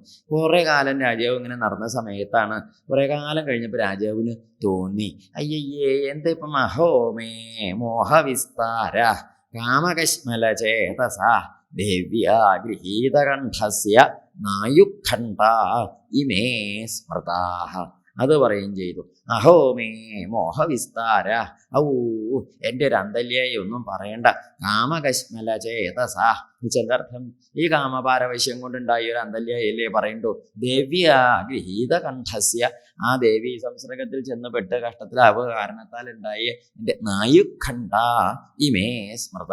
എൻ്റെ കഥ ഇങ്ങനെ പോണോന്നല്ലാതെ ഞാൻ എത്ര കാലമായിട്ട് രാജാവിനൊരു വിവരം വന്നപ്പോൾ രാജാവ് പറഞ്ഞതാണ്, എത്ര കാലമായിട്ട് ഞാൻ ഇങ്ങനെ നടക്കണം ഉർവശി എന്ന് പറഞ്ഞു. എന്താ ഇപ്പം ഈ ഉർവശി ഇവിടെ വരണതിൻ്റെ മുമ്പ് ഞാൻ ഇവിടെ തന്നെയല്ലേ കഴിച്ചു കൂട്ടിയത്, ഇവള് വരണതിൻ്റെ മുമ്പ് ഞാൻ ഇവിടെ ഉണ്ടായിരുന്നില്ലേ, ഇനി ഇപ്പം എന്താ ഇപ്പം ഇങ്ങനെ തോന്നാൻ, എന്താ ഇപ്പം ഒരു അന്തല്യായ? ഇങ്ങനെ രാജാവ് ഇങ്ങനെ നിരന്തരം ചിന്തിച്ചു. അങ്ങനെ രാജാവിന് മനസ്സിലായി ഈ ദുഷ്ടസംസർഗം കൊണ്ടുണ്ടായ വിഷമാണ് ഇതെന്ന്. രാജാവ് എന്നിട്ട് പറയുകയും ചെയ്തത്, ഏവം പ്രഗായൻ നൃപദേവദേവ സ ഉർവശീ ലോകമഥോ വിഹായ ആത്മാനമാത്മന്യവഗമ്യമം വൈ ഉപാരമൽ ജ്ഞാനവിധോതമോഹ. അങ്ങനെ രാജാവ് എന്താ ചെയ്തു വെച്ചാൽ ആത്മഭാവത്തെയൊക്കെ ഉറപ്പിച്ചൊരു ഈശ്വര സ്വരൂപത്തിലേക്ക് ഇവിടെ മനസ്സ് വെച്ചിട്ട് നല്ലോണം ഭഗവാനെ ഭജിച്ചു. എന്നിട്ട് അദ്ദേഹം പറയുകയും ചെയ്തു, എന്താ പറഞ്ഞത്? തതോ ദുസ്സംഗമുത്സൃജ്യ സൽസു സജ്ജേത ബുദ്ധിമാൻ. തതോ ദുസ്സംഗമുത്സൃജ്യ, അതുകൊണ്ട് ദുഷ്ടസംസർഗത്തെ മടിയാക്കിയിട്ട് സൽസു സജ്ജേത ബുദ്ധിമാൻ, സജ്ജന ഭാവത്തിലേക്ക് മനസ്സിനെ ഉറപ്പിക്കുകയാണ് വേണ്ടത്. ബുദ്ധിയുള്ളവര് എന്ന് പറഞ്ഞു, അതാ വേണ്ടത്. ബുദ്ധിയും ഇവരുള്ളവർ എന്താ ചെയ്യേണ്ടത്? ദുഷ്ടസംസർഗം കളഞ്ഞ് സജ്ജന സംസർഗത്തേക്ക് പോവുകയാണ് വേണ്ടത് എന്ന് പറഞ്ഞിട്ടാണ് രാജാവ് അവിടുന്ന് എല്ലാവരോടും യാത്ര പറഞ്ഞ് ആത്മഭാവത്തിൽ ഉറപ്പിച്ചത്. അങ്ങനെ ആ സംസർഗം നന്നായി ഇല്ലാച്ചാൽ ഉണ്ടാവുന്ന ബുദ്ധിമുട്ടിനെ കുറിച്ച് പറഞ്ഞു കൊടുത്തു. അപ്പൊ പരീക്ഷത്തിൽ ചോദിച്ചു ശ്രീ ശുക ബ്രഹ്മർഷിയോട്, പിന്നീട് എന്താ ഉണ്ടായേ? അപ്പൊ പറഞ്ഞു ഉദ്ധവര് പിന്നെ ചോദിച്ചത് ഭഗവാനെ ഭജിക്കാനുള്ള വിദ്യ, ഭഗവാന്റെ ക്രിയായോഗത്തെ കുറിച്ചാണ് ചോദിച്ചത്. അപ്പം പറഞ്ഞു ക്രിയായോഗം സമാചക്ഷ്വ, ആ ക്രിയായോഗത്തെ കുറിച്ചൊന്ന് പറഞ്ഞു തരണം. എന്തിന്? ഭവത് ആരാധനം പ്രഭോ, ഭഗവാനെ ആരാധിക്കാനുള്ള വിദ്യയില്ലേ ക്രിയായോഗം, അതൊന്ന് വിസ്തരിച്ച് പറഞ്ഞു തരണം എന്നും പറഞ്ഞു. അപ്പൊ പറഞ്ഞു ശരി, അത് പറഞ്ഞു തരാം, എന്താ കേട്ടോളൂ എന്നും പറഞ്ഞു. ഭഗവാന്റെ ക്രിയായോഗം എന്ന് പറഞ്ഞാൽ ഭഗവാനെ പൂജ കഴിക്കാനുള്ള പൂജാവിധാനത്തിന്റെ പേരാണ് ക്രിയായോഗം. പറഞ്ഞു ഭഗവാനെ ഭജിക്കാൻ പലജാതി സമ്പ്രദായം ഉണ്ട്. ഏതൊക്കെയാ? വൈദികം, താന്ത്രികം, മിശ്രം എന്നൊക്കെ പറയും. വൈദികം എന്ന് പറഞ്ഞാൽ ശുദ്ധവേദം കൊണ്ട്, താന്ത്രികം എന്ന് പറഞ്ഞാൽ തന്ത്രശാസ്ത്രങ്ങളെ കൊണ്ട്. തന്ത്രശാസ്ത്രം എന്ന് പറഞ്ഞാൽ ആഗമങ്ങള്, വൈഷ്ണവാഗമങ്ങള്, ശൈവാഗമങ്ങള്, അതുപോലെ ശാക്തേയ ആഗമങ്ങള്, തന്ത്രങ്ങൾ എന്ന് പറയും. ഇങ്ങനെ ഈ ആഗമങ്ങൾക്കനുസരിച്ച് ഭഗവാനെ ഭജിക്കുന്നതിനാണ് താന്ത്രികമായിട്ടുള്ള ഭജനം എന്ന് പറയുക. പിന്നെ മിശ്രം എന്ന് പറഞ്ഞാൽ വൈദികവും ഉണ്ടാവും താന്ത്രികവും ഉണ്ടാവും, രണ്ടും കൂടി ചേർന്നത്. ഇങ്ങനെ 3 തരത്തിൽ വൈദിക താന്ത്രികോ മിശ്ര ഇതിമേ ത്രിവിധോ മഖ ത്രയാണാം ഇപ്സിതേനൈവ വിധിനാമാം സമർച്ചയിൽ. ഈ പറഞ്ഞ 3 എണ്ണത്തിൽ ഏതെങ്കിലും ഒരു പ്രകാരത്തില് ഭഗവാനെ ഭജിക്കണം. ഇപ്പൊ യജ്ഞയാഗ ഹോമാദികളൊക്കെ എന്താ ചോദിച്ചാൽ വൈദികമാണ്. അപ്പൊ നമ്മൾ പൂജ കഴിക്കേണ്ട അമ്പലത്തിലൊക്കെ അതൊക്കെ താന്ത്രികമുണ്ട്, രണ്ടും കൂടി ചേർന്നിട്ടുള്ള മട്ടുമുണ്ട്, വേദ സമ്പ്രദായം ഉണ്ട്. അതിൽ 2 മട്ടും കൂടിയിട്ട് അതാണ് വൈദികം, താന്ത്രികം, മിശ്രം എന്ന് പറഞ്ഞ 3 തരം സമ്പ്രദായങ്ങളിൽ ഏതെങ്കിലും ഒരു സമ്പ്രദായത്തെ ആശ്രയിച്ച് ഭഗവാനെ ഭജിച്ചോളൂ. എന്നിട്ട് എന്താ വേണ്ടത്? എങ്ങനെയൊക്കെ ആവാം, എവിടെയൊക്കെ ആവാം ഭഗവാനെ ഭജിക്കല്? അപ്പം വിഗ്രഹത്തിലാവാം, അതുപോലെ അഗ്നിയിലാവാം, വെള്ളത്തിലാവാം, അതുപോലെ ഗുരുനാഥനിലാവാം, മഹാത്മാക്കളിലാവാം, അതുപോലെ അങ്ങനെയൊക്കെയുള്ള മഹിമയിലെ ഭൂമിയിലാവാം. എവിടെ എവിടെയൊക്കെ ശുദ്ധിയുണ്ട്, എവിടെ എവിടെയൊക്കെ കേമാണ് എന്ന് തോന്നുന്നു, അവിടെയൊക്കെ ഭഗവാനെ ആവാഹിച്ച് പൂജ കഴിക്കാൻ വിഷമില്ല. ഇനിയിപ്പോ വിഗ്രഹത്തിലാണ് പൂജ കഴിക്കണമെന്ന് വെച്ചാൽ എന്താവാം? അതിൽ ഏത് അർച്ചായാം സ്ഥണ്ടിലേക്ക് നൗവ സൂര്യേ സുഹൃതി. അതെ, എവിടെയൊക്കെയാ പറഞ്ഞത്? ഇപ്പൊ പറഞ്ഞത് എന്താ വെച്ചാൽ അർച്ചായാം വിഗ്രഹത്തില്, സ്ഥണ്ടിലെ ഭൂമിയില്, അഗ്നവ് പറഞ്ഞ അഗ്നിയില്, സൂര്യനിലാവാം, അപ്സു വെള്ളത്തിലാവാം, ഹൃദയത്തിലാവാം, ദ്വിജേ ബ്രാഹ്മണനാവാം. ഇങ്ങനെയൊക്കെയുള്ള സ്ഥലങ്ങളിലൊക്കെ എന്ത് ചെയ്യാം? ദ്രവ്യേണ ഭക്തിയുക്തോർച്ചേൽ സ്വഗുരും. അതാണ്, അങ്ങനെയാണ് നല്ലോണം ഭഗവാനെ ഭജിക്കേണ്ടത്. ഇവിടെയൊക്കെ ഭജിക്കാം. അപ്പൊ എങ്ങനെയാ ഭജിക്കുക? അപ്പൊ നമ്മള് വിഗ്രഹത്തിലാണ് ഭജിക്കണത് വെച്ചാൽ എന്ത് വേണം? വിഗ്രഹങ്ങൾ തന്നെ 8 ജാതി വിഗ്രഹങ്ങളുണ്ട്. ഏതൊക്കെ 8 ജാതി വിഗ്രഹങ്ങള്? ശൈലി, ദാരുമയീ, ലൗഹി, ലേപ്യ സൈകതി, മനോമയീ, മണിമയീ, പ്രതിമ, അഷ്ടവിധാ സ്മൃത. പ്രതിമ 8 തരത്തിലുണ്ട്. ഏതൊക്കെയത്? ശൈലി കല്ലോണ്ടുള്ളത്, കല്ലോണ്ട് അമ്പലത്തിലൊക്കെ അകത്ത് ശിലാവിഗ്രഹം കണ്ടില്ലേ? അങ്ങനെ ശൈലി. ദാരുമയി എന്ന് പറഞ്ഞാലേ ഈ ഭഗവതിക്കൊക്കെ കണ്ടിട്ടില്ലേ? വരിക്കപ്ലാവ് കൊണ്ട് ഭഗവതിയുടെ ബിംബം, വലിയ ബിംബം, ദാരുബിംബം എന്ന് കേട്ടിട്ടില്ലേ? ഭദ്രകാളിക്കൊക്കെയാണ് അത് പതിവ്. കേട്ടിട്ടില്ലേ അങ്ങനെ ദാരുബിംബം എന്നൊക്കെ? പഴയ ക്ഷേത്രങ്ങളില് ഈ ഭദ്രകാളി പ്രതിഷ്ഠയൊക്കെ ഉള്ള സ്ഥലങ്ങളിൽ എന്ത് കാണാം? വലിയ ദാരുബിംബം ഉണ്ടാവും. ഈ ദാരുബിംബത്തിന് എന്നൊരു ചാന്താട്ടം കേട്ടിട്ടുണ്ടോ? ചാന്താട ഭഗവതിക്ക് ചാന്ത് എന്ന് പറഞ്ഞാൽ പ്രത്യേക വിശേഷമായ ഒരു ഔഷധക്കൂട്ടാണ്. അതുകൊണ്ട് ഭഗവതിയെ നല്ലോണം ആടിക്കും. അങ്ങനെ ചാന്താടുന്നതാണ്. അങ്ങനെയൊക്കെ ഉണ്ട്. അതാണ് ഈ ദാരുമയി. നമുക്ക് ധാരാളം പരിചയം ഉണ്ടാവില്ലെങ്കിലും വലിയ വലിയ ദേവീക്ഷേത്രങ്ങളിലൊക്കെ പോകുമ്പോൾ നോക്കിയാൽ കാണാം, വലിയ ദാരുബിംബം ഉണ്ടാവും. നമ്മൾ തൊഴണത് അർച്ചനാബിംബം വേറെ ഉണ്ടാവും. അങ്ങനെ ഉണ്ടാവും, ബഹുവേര ബിംബങ്ങളായിരിക്കും അതൊക്കെ. അങ്ങനെയാണ്. അപ്പൊ അതാണ് ശൈലി, ദാരുമയി എന്ന് പറയും. ആണ്. അപ്പൊ ദാരുമയി പറഞ്ഞ മരം കൊണ്ട് ഉണ്ടാക്കിയത്. പിന്നെ ലൗഹി പറഞ്ഞാൽ ലോഹം കൊണ്ടാവാൻ നമ്മളിപ്പോ പുറത്തേക്കൊക്കെ എഴുന്നള്ളിക്കുന്ന തടമ്പില്ലേ? ആനപ്പുറത്തൊക്കെ എഴുന്നള്ളിക്കില്ലേ? ശീവേലി തടമ്പ പുറത്തേക്ക്, അതൊക്കെ ഈ ലൗഹി. പിന്നെ അകത്ത് തേവാരം എന്നൊക്കെ കേട്ടിട്ടില്ലേ? മച്ചിലെ പടിഞ്ഞാറ്റിലൊക്കെ തേവാരൊക്കെ ഉണ്ടാകുമ്പോൾ അതിലൊക്കെ ഉണ്ടാവും ഈ ലോഹം കൊണ്ട്, ഏതെങ്കിലുമൊക്കെ വിഷവെള്ളി കൊണ്ടോ അല്ലെങ്കിൽ പഞ്ചലോഹം കൊണ്ടൊക്കെ ഉള്ളതായ തടമ്പുകളും ബിംബങ്ങളും ഒക്കെ ഉണ്ടാവും. അതൊക്കെയാണ് ഈ പറയുന്നതായ ലൗഹി ലോഹസംബന്ധമായത്. പിന്നെ ലേപ്യ പറഞ്ഞാൽ ചായം തേച്ചുണ്ടാക്കണത്. ലേഖ്യ പറഞ്ഞാൽ വരഞ്ഞുണ്ടാക്കണത്. സൈക്കതി പറഞ്ഞാൽ മണ്ണുണ്ടോ മണലുകൊണ്ടോ ഉണ്ടാക്കുന്നത്. അപ്പൊ ചിലരൊക്കെ എന്താ വെച്ചാൽ വല്ല പുഴയിലൊക്കെ പോയി കുളി കഴിഞ്ഞാൽ അവർക്ക് തേവാരമൊക്കെ ഉണ്ടാവും. അവരുടെ തേവാരം എങ്ങനെയാണെന്ന് ചോദിച്ചാൽ പുഴയിലെ കുളി കഴിഞ്ഞു കരയിലേക്ക് കയറി മണ്ണുകൊണ്ടോ അല്ലെങ്കിൽ മണലുകൊണ്ടോ ഒക്കെ ശിവലിംഗോ അങ്ങനെ എന്തെങ്കിലുമൊക്കെ മൂർത്തി ഉണ്ടാക്കി വെച്ച് അതിൽ തേവാരമൊക്കെ വിസ്തരിച്ച് കഴിക്കും. അതാണ് ഈ പറയുന്നത് സൈകതി എന്ന് പറയും. അത് ലേഖ്യാച്ച സൈകതി. പിന്നെ മനോമയി പറഞ്ഞാൽ മാനസപൂജയ്ക്കുള്ളതാണ്, ഹൃദയത്തിലെ മാനസികമായിട്ട്. മണിമയി എന്നൊക്കെ പറഞ്ഞാൽ എന്താ വെച്ചാൽ ഈ രത്നങ്ങളെ കൊണ്ടൊക്കെ മരതക ശിവലിംഗം എന്നൊക്കെ കേട്ടിട്ടില്ലേ? മണിമയമായ ആരാധന സമ്പ്രദായങ്ങൾ. അപ്പൊ ഇങ്ങനെ പ്രതിമ അഷ്ടവിധാസ്മൃത. അങ്ങനെ പ്രതിമ 8 തരത്തിലുണ്ട്. ഈ 8 തരത്തിലുള്ള പ്രതിമയില് ഏതെങ്കിലും ഒരു പ്രതിമയെ നമ്മൾ എടുക്കുക, അതിലേക്കാണ് പൂജ കഴിക്കേണ്ടത്. എങ്ങനെയാ പൂജ കഴിക്കേണ്ടത്? പ്രതിമയിലേക്ക് അങ്ങോട്ട് ഇരുന്ന് അങ്ങോട്ട് പൂജ കഴിക്കാൻ രാവിലെ എണീറ്റിട്ടായി അങ്ങനെയല്ല. ആദ്യം എന്ത് വേണം? ആദ്യം നമ്മൾ നല്ലോണം, അതാണ് പൂർവം സ്നാനം പ്രകുർവീത. ആദ്യം വേണ്ടത് എന്താണ്? പൂർവം സ്നാനം പ്രകുർവീത ധൗതദന്തോംഗശുദ്ധയേ. അതാ വേണ്ടത്. ആദ്യം പല്ലേപ്പ് ശൗചാദി ക്രിയകളൊക്കെ കഴിഞ്ഞ് പല്ലൊക്കെ തേച്ച് ശുദ്ധം വരുത്തി എന്നിട്ട് ചെയ്യണം. എന്നിട്ടാണ് പൂർവം സ്നാനം പ്രകുർവീത. ആദ്യം കുളിക്കണം. നമ്മുടെ ഇടയിൽ, വിശേഷിച്ച് ഹിന്ദുക്കളുടെ ഇടയിൽ കുളിക്കാതെ നമ്മളൊന്നും ചെയ്യില്ല. അമ്പലത്തേക്ക് കുളിക്കാണ്ട് വരുമോ? ആരും പോവില്ല, ഒരാളും പോവില്ല. ആരും ഉപദേശിച്ചു കൊടുക്കൊന്നും വേണ്ട. അതൊക്കെ ആരെങ്കിലും ഉപദേശിച്ചു കൊടുക്കണം, അമ്പലത്തേക്ക് കുളിക്കാണ്ട് പോകാൻ പാടില്ല എന്ന്. അത് എല്ലാ കൂട്ടർക്കും അറിയാം, ഏത് കൂട്ടർക്കും അറിയാം. പഠിപ്പുള്ളവർക്കും പഠിപ്പില്ലാത്തവർക്കും ഒക്കെ അറിയാം. അത് നമ്മുടെ ഇടയിൽ കുളിക്കുക എന്നുള്ളത് വളരെ പ്രധാനം, ശുദ്ധി പ്രധാനമാണ്. അല്ലാതെ വിരലിന്റെ അറ്റം കല്ലിന്റെ മുകളിലിട്ട് ഉരച്ചതുകൊണ്ടും മൂക്കിന്റെ അറ്റം മരത്തിന്റെ മുകളിൽ ഉരച്ചതുകൊണ്ടൊന്നും ശുദ്ധാവില്ല. അപ്പൊ വലിയ കേമാന്ന് പറഞ്ഞാൽ വീട്ടിലൊക്കെ ഇങ്ങനെ പോകുമ്പോൾ മണം കണ്ടിട്ടില്ലേ? കുളിക്കില്ല. അതാണ് നമ്മളങ്ങനെയല്ല. നമ്മൾ നല്ലോണം മുങ്ങി അങ്ങോട്ട് കുളിക്കും. അവഗാഹം എന്ന് പറയും. എന്താ? മുങ്ങി അങ്ങോട്ട് കുളിക്കും. ഈ മുങ്ങാൻ തരാവാത്തൊരു അഭിഷേകം ഓരിയിട്ടെങ്കിലും കുളിക്കുക. എന്തായാലും കുളി പതിവാ. 2 നേരം കുളിക്കാത്തവരൊന്നും ഇപ്പൊ ഒന്നുമില്ല, പണ്ടും ഇല്ല. ശരിയല്ലേ ഇത്? അങ്ങനെയുണ്ട്. 3 നേരം കുളിക്കണവരൊക്കെ ഉണ്ട്. അതിലേറെ കുളിക്കണവരൊക്കെ അവനവൻ്റെ ഇഷ്ടം പോലെ ചെയ്തു. അതിന്റെ കുളി പതിവാണ്. എന്തിനീ കുളിക്കണത്? ശുദ്ധാവാനാണേ. ഞാൻ ശുദ്ധം മാറിയിട്ടൊന്നും ഇല്ലേ, ഇന്നലെ കുളി സന്ധ്യാവനം ദേവാരൊക്കെ കഴിഞ്ഞ് പിന്നെ പുറത്തേക്ക് പോയിട്ടും ഇല്ല, അവിടെ പോയി കൂട്ടി തൊട്ടിട്ടും ഇല്ല, ശുദ്ധാണ്. ഇനി വെളിച്ചാകുമ്പോൾ കുളിക്കണം, എനിക്ക് പോയി കുളിക്കണം. നമ്മളിപ്പോൾ അങ്ങനെയൊക്കെ ഉണ്ടല്ലോ, അവനവൻ്റെ കുടുംബത്തെ തന്നെ കുട്ടി തൊട്ട് ശുദ്ധം മാറൊന്നും ചെയ്യാതെ തന്നെയൊക്കെ രാവിലെ മുതൽ കുളിയും ദേവാരൊക്കെ ആയിട്ട് ഇങ്ങനെ അവിടെയൊക്കെ തന്നെ നടക്കണമെന്ന് വെച്ചാൽ പിറ്റേന്ന് നേരം വിളിച്ചാൽ നമുക്ക് വേറെ അശുദ്ധിയൊന്നുമില്ല. എന്താ അശുദ്ധിയുള്ളൂ? കുളിയാശുദ്ധം എന്ന് പറയുന്നത്. അങ്ങനെ കുളിയാശുദ്ധം ചെന്താ കുളിച്ചില്ല എന്നുള്ള അശുദ്ധി മാത്രം. മുങ്ങി കുളിച്ചാൽ ശുദ്ധായി, വേറെ പ്രത്യേക ശുദ്ധം വരുത്തലൊന്നും വേണ്ട. അപ്പൊ കുളി നിർബന്ധാണേ. എന്താ കാരണം? ശാസ്ത്രത്തിൽ പറയും സ്നാനപൂർവാണി കർമാണി എന്നാ പറയുക. കുളി കഴിഞ്ഞേ ഉള്ളൂ എല്ലാം. അമ്പലത്തേക്ക് എന്നല്ല, നമ്മൾ ഇവിടേക്ക് പോകുമ്പോൾ കുളിക്കാണ്ട് നേരം പോവില്ല. എവിടെ പോവുകയാണെങ്കിൽ ഏത് കൂട്ടരാണെങ്കിലും കുളിച്ച് ശുദ്ധമായിട്ടൊക്കെ പോകുള്ളൂ. ഇപ്പൊക്കെ അതൊക്കെ കുറഞ്ഞു തുടങ്ങിയിട്ടൊക്കെ ഉണ്ട് കേട്ടോ, ഇല്ല എന്നൊന്നും പറയണില്ല, അങ്ങനെയൊക്കെ ഉണ്ട്. എന്നാലും പഴയ സമ്പ്രദായം കൊണ്ട് നടക്കണ കൂട്ടി ഇപ്പോഴും 2 നേരം ചുരുക്കം കുളിയും ദേവാരൊക്കെ ഉള്ള കൂട്ടിട്ടുണ്ട്. അതാണ്. അപ്പൊ അതുകൊണ്ട് കുളിക്കുക എന്തിനാ കുളിക്കണമെന്ന് ചോദിച്ചാൽ കുളി വളരെ നിർബന്ധമുള്ള കാര്യമാണ്. അപ്പൊ ചിലരൊക്കെ പറയും, ഇത് കുട്ടിയെ നീ ഇങ്ങനെ 2-3 നേരം കുളിച്ചതുകൊണ്ടൊന്നും എൻ്റെ മനസ്സൊന്നും നന്നാവില്ല എന്നൊക്കെ അടുത്ത വീട്ടുകാരിങ്ങനെ പറയാൻ തുടങ്ങി. ഗോവിന്ദക്കുട്ടി കുളി നിർത്തി, അങ്ങനെയൊക്കെ ഉണ്ടല്ലോ. അങ്ങനെയൊന്നും പറയരുത്. അപ്പൊ കുളിക്കെങ്കിലും ചെയ്തോട്ടെ, അടുത്ത വീട്ടുകാർക്കെങ്കിലും നേരാവണ്ണം മൂക്കിൽ മുണ്ട് തിരികാണ്ട് നടക്കാലോ. എന്താ കാരണം? കുളിച്ച ശരീരെങ്കിലും നന്നാവില്ല, മനസ്സ് നന്നാവാൻ പണി വേറെ ചെയ്യണം. അല്ലാതെ ശരീരെങ്കിലും നന്നാവണത് ഇല്ലാണ്ടേ ആക്കണ്ടല്ലോ. ശരീരം വളരെ ശുദ്ധമായിട്ട് നടക്കണം, വൃത്തിയും വെടുപ്പില്ലാണ്ട് എന്നും മുണ്ട് മുക്കി കുളിക്കണം. നല്ല നേരിയുള്ള ഒക്കെ കുട്ടികളെയൊക്കെ നമ്മൾ കുട്ടിക്കാലത്തെ പഠിപ്പിക്കണം. ഉടുത്തത് മുക്കി അലക്കി കയറുമ്പിലിടാനും കുളിക്കാനും, കുളിക്കുമ്പം ഉടുത്തത് അലക്കാനും, 2ാമത് എടുത്ത് ഉടുക്കാണ്ടിരിക്കാനും ഒക്കെ ശുദ്ധം പഠിപ്പിക്കണം.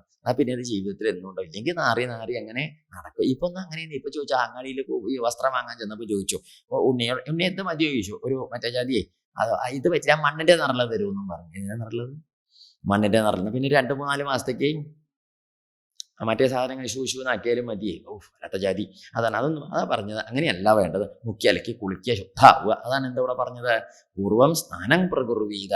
എന്തിനാ കുളിക്കണമെന്ന് ചോദിച്ചാലേ, ഈ നമ്മുടെ ശരീരത്തിലെ മാലിന്യങ്ങളെ ശരീരം നമ്മുടെ ഓരോ രോമകൂപത്തിൽ കൂടി പുറത്തേക്ക് തള്ളിക്കൊണ്ടിരിക്കും. ഇപ്പോൾ ചിലരൊക്കെ കണ്ടിട്ടില്ലേ, വേർത്ത് കുളിച്ചൊക്കെ വന്ന് ഉച്ചയ്ക്ക് വേർത്ത് കുളിച്ച് വന്ന് തണലത്തിരുന്ന് ആ വേർപ്പൊക്കെ അങ്ങോട്ട് ഉണങ്ങിയാൽ ദേഹത്തൊരു വെളുത്ത പൊടി ഇങ്ങനെ കണ്ടിട്ടില്ലേ? എന്താന്ന് വെച്ചിട്ട് ശരീരത്തിന്റെ അകത്തിരിക്കുന്ന രാസമാലിന്യങ്ങളാണ് ആ പുറത്തേക്ക് തള്ളുന്നത്. അതുപോലെ എല്ലാം ഉണ്ടാവും, പല ജാതി മാലിന്യങ്ങളുണ്ട്. അപ്പൊ ഈ മാലിന്യങ്ങളൊക്കെ കളഞ്ഞ് ശുദ്ധാക്കാനാണ് എന്ത് ചെയ്യുന്നത്? ഈ കുളിക്കണത്. കുളി നിർബന്ധമാണ്. പണ്ടൊക്കെ കുളിക്കാതെ സ്ത്രീകളൊക്കെ രാവിലെ കുളിച്ചിട്ടേ അടുക്കളയ്ക്ക് കയറുള്ളൂ. എനിക്ക് ഇപ്പോഴും സമ്പ്രദായമുള്ള കൂട്ടരൊക്കെ കുളിക്കാണ്ടെന്നും പതിവൊന്നും കുളിച്ചിട്ട് അടുക്കളയ്ക്ക് കയറുള്ളൂ, എല്ലാം കൂട്ടി തൊടുള്ളൂ. പിന്നെ അതുപോലെ തന്നെ പുരുഷനായിക്കോട്ടെ സ്ത്രീ ആയിക്കോട്ടെ ആരായിക്കോട്ടെ കുളി കഴിഞ്ഞ് അവനവൻ്റെ അത്യാവശ്യം തേവാരൊക്കെ കഴിഞ്ഞു വന്ന് വെള്ളം പോലും കുടിക്കുള്ളൂ. അല്ലാതെ ആ മലർന്ന് കിടന്ന ആ പല്ല് തേക്കാത്ത വായൽ മറ്റേത് മോന്തിയിട്ടൊന്നും ആരും, അതൊക്കെ ഇപ്പം ശീലിച്ച തോന്നിവാസങ്ങളാണ്. എന്നിട്ട് അത് വലിയ അഭിമാനമായിട്ട് കൊണ്ട് നടക്കുക. Blood coffee. എന്ത് കോഫി? അതന്നെ, തെറ്റി പറഞ്ഞൊന്നല്ല, തെറ്റിദ്ധരിക്കണ്ട. എന്താ വൃത്തികേടല്ലേ? ഒന്ന് എണ്ണീട്ട് പല്ലേപ്പ് കുളിയും കഴിഞ്ഞിട്ട് 10 നാമം ചൊല്ലി വന്നിപ്പോ എന്താ മോന്തി കുടിക്കുക, എന്താ ചെയ്ത ഒരു സമ്പ്രദായം ഉണ്ട്.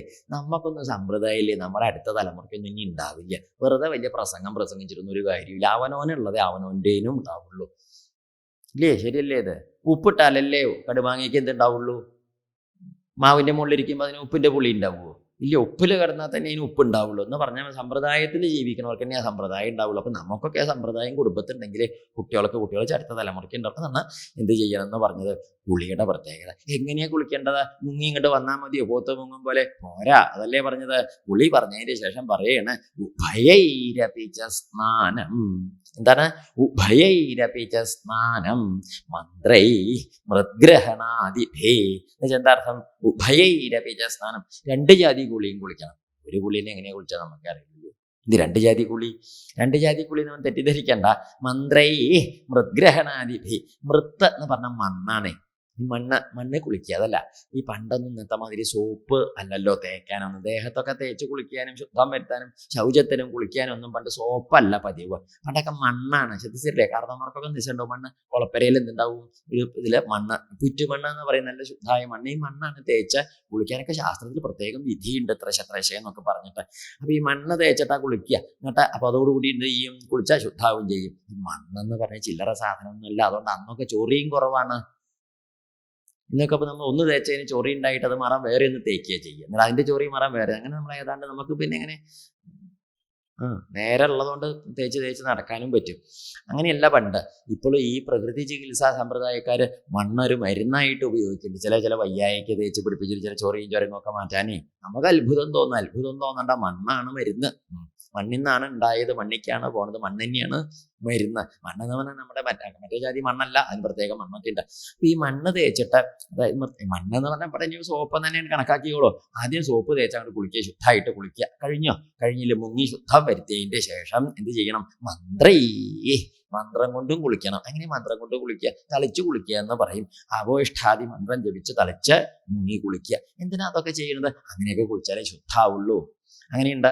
അതവിടെ പറഞ്ഞത് മന്ത്രൈഹി. അത് പറഞ്ഞതിൻ്റെ അർത്ഥം മനുഷ്യന്മാര് നമ്മൾ പോത്തിൻ്റെയും പിന്നെ മറ്റേ ജന്തുവിൻ്റെമാരും മുങ്ങിയതുകൊണ്ട് അത് പോത്തൊക്കെ എത്ര മുങ്ങിയാൽ മതി. മനുഷ്യന്മാരെ നമ്മൾ ഇത്തിരി വിവരം, കഥയും, ബോധവും, സംസ്കാരവും സമ്പ്രദായം ഉള്ളവരാകുമ്പം മന്ത്രപൂർവ്വം ചെയ്യണം എന്നാ പറയാം. അതാണ് ഈ മന്ത്രം കൊണ്ട് കുളിക്കുക, രണ്ട് ജാതി കുളി. പിന്നെ അത് കഴിഞ്ഞ് എന്താ വേണ്ടോ? നിങ്ങളുടെ പൂജ കഴിക്കാതിരിക്കുക. കുളി കഴിഞ്ഞ് വന്നിട്ട് അങ്ങനെ പറ്റില്ല. ആദ്യം എന്ത് കഴിഞ്ഞ് എന്താ വേണ്ടത്? സന്ധ്യോപാസ്ത്യാദി കർമാണി വേദേന ആചോദിതാനി മേ. കുളി കഴിഞ്ഞ് വന്നു കാലഴുകി ആചമിച്ച് ഉക്കഴിച്ച് അർഘ്യതർപ്പണാദികൾ കൊടുത്തിട്ട് സന്ധ്യാവന്തനം ചെയ്യണം. സന്ധ്യാവന്തനം ചെയ്തതിന്റെ ശേഷം വേണം പൂജ കഴിക്കാൻ. എന്താ അങ്ങനെ പറയാൻ കാരണം ചോദിച്ചാൽ പറയും, സന്ധ്യാവന്തനം ചെയ്യാത്തവന്റെ എല്ലാ പ്രവൃത്തിയും നിഷ്ഫലാണെന്നാ പറയുക. എന്താ അങ്ങനെ പറഞ്ഞത്? സന്ധ്യാവന്തനം ചെയ്യാത്തവൻ എന്ത് ചെയ്താലും നിഷ്ഫല, ഒരു കാര്യമില്ല.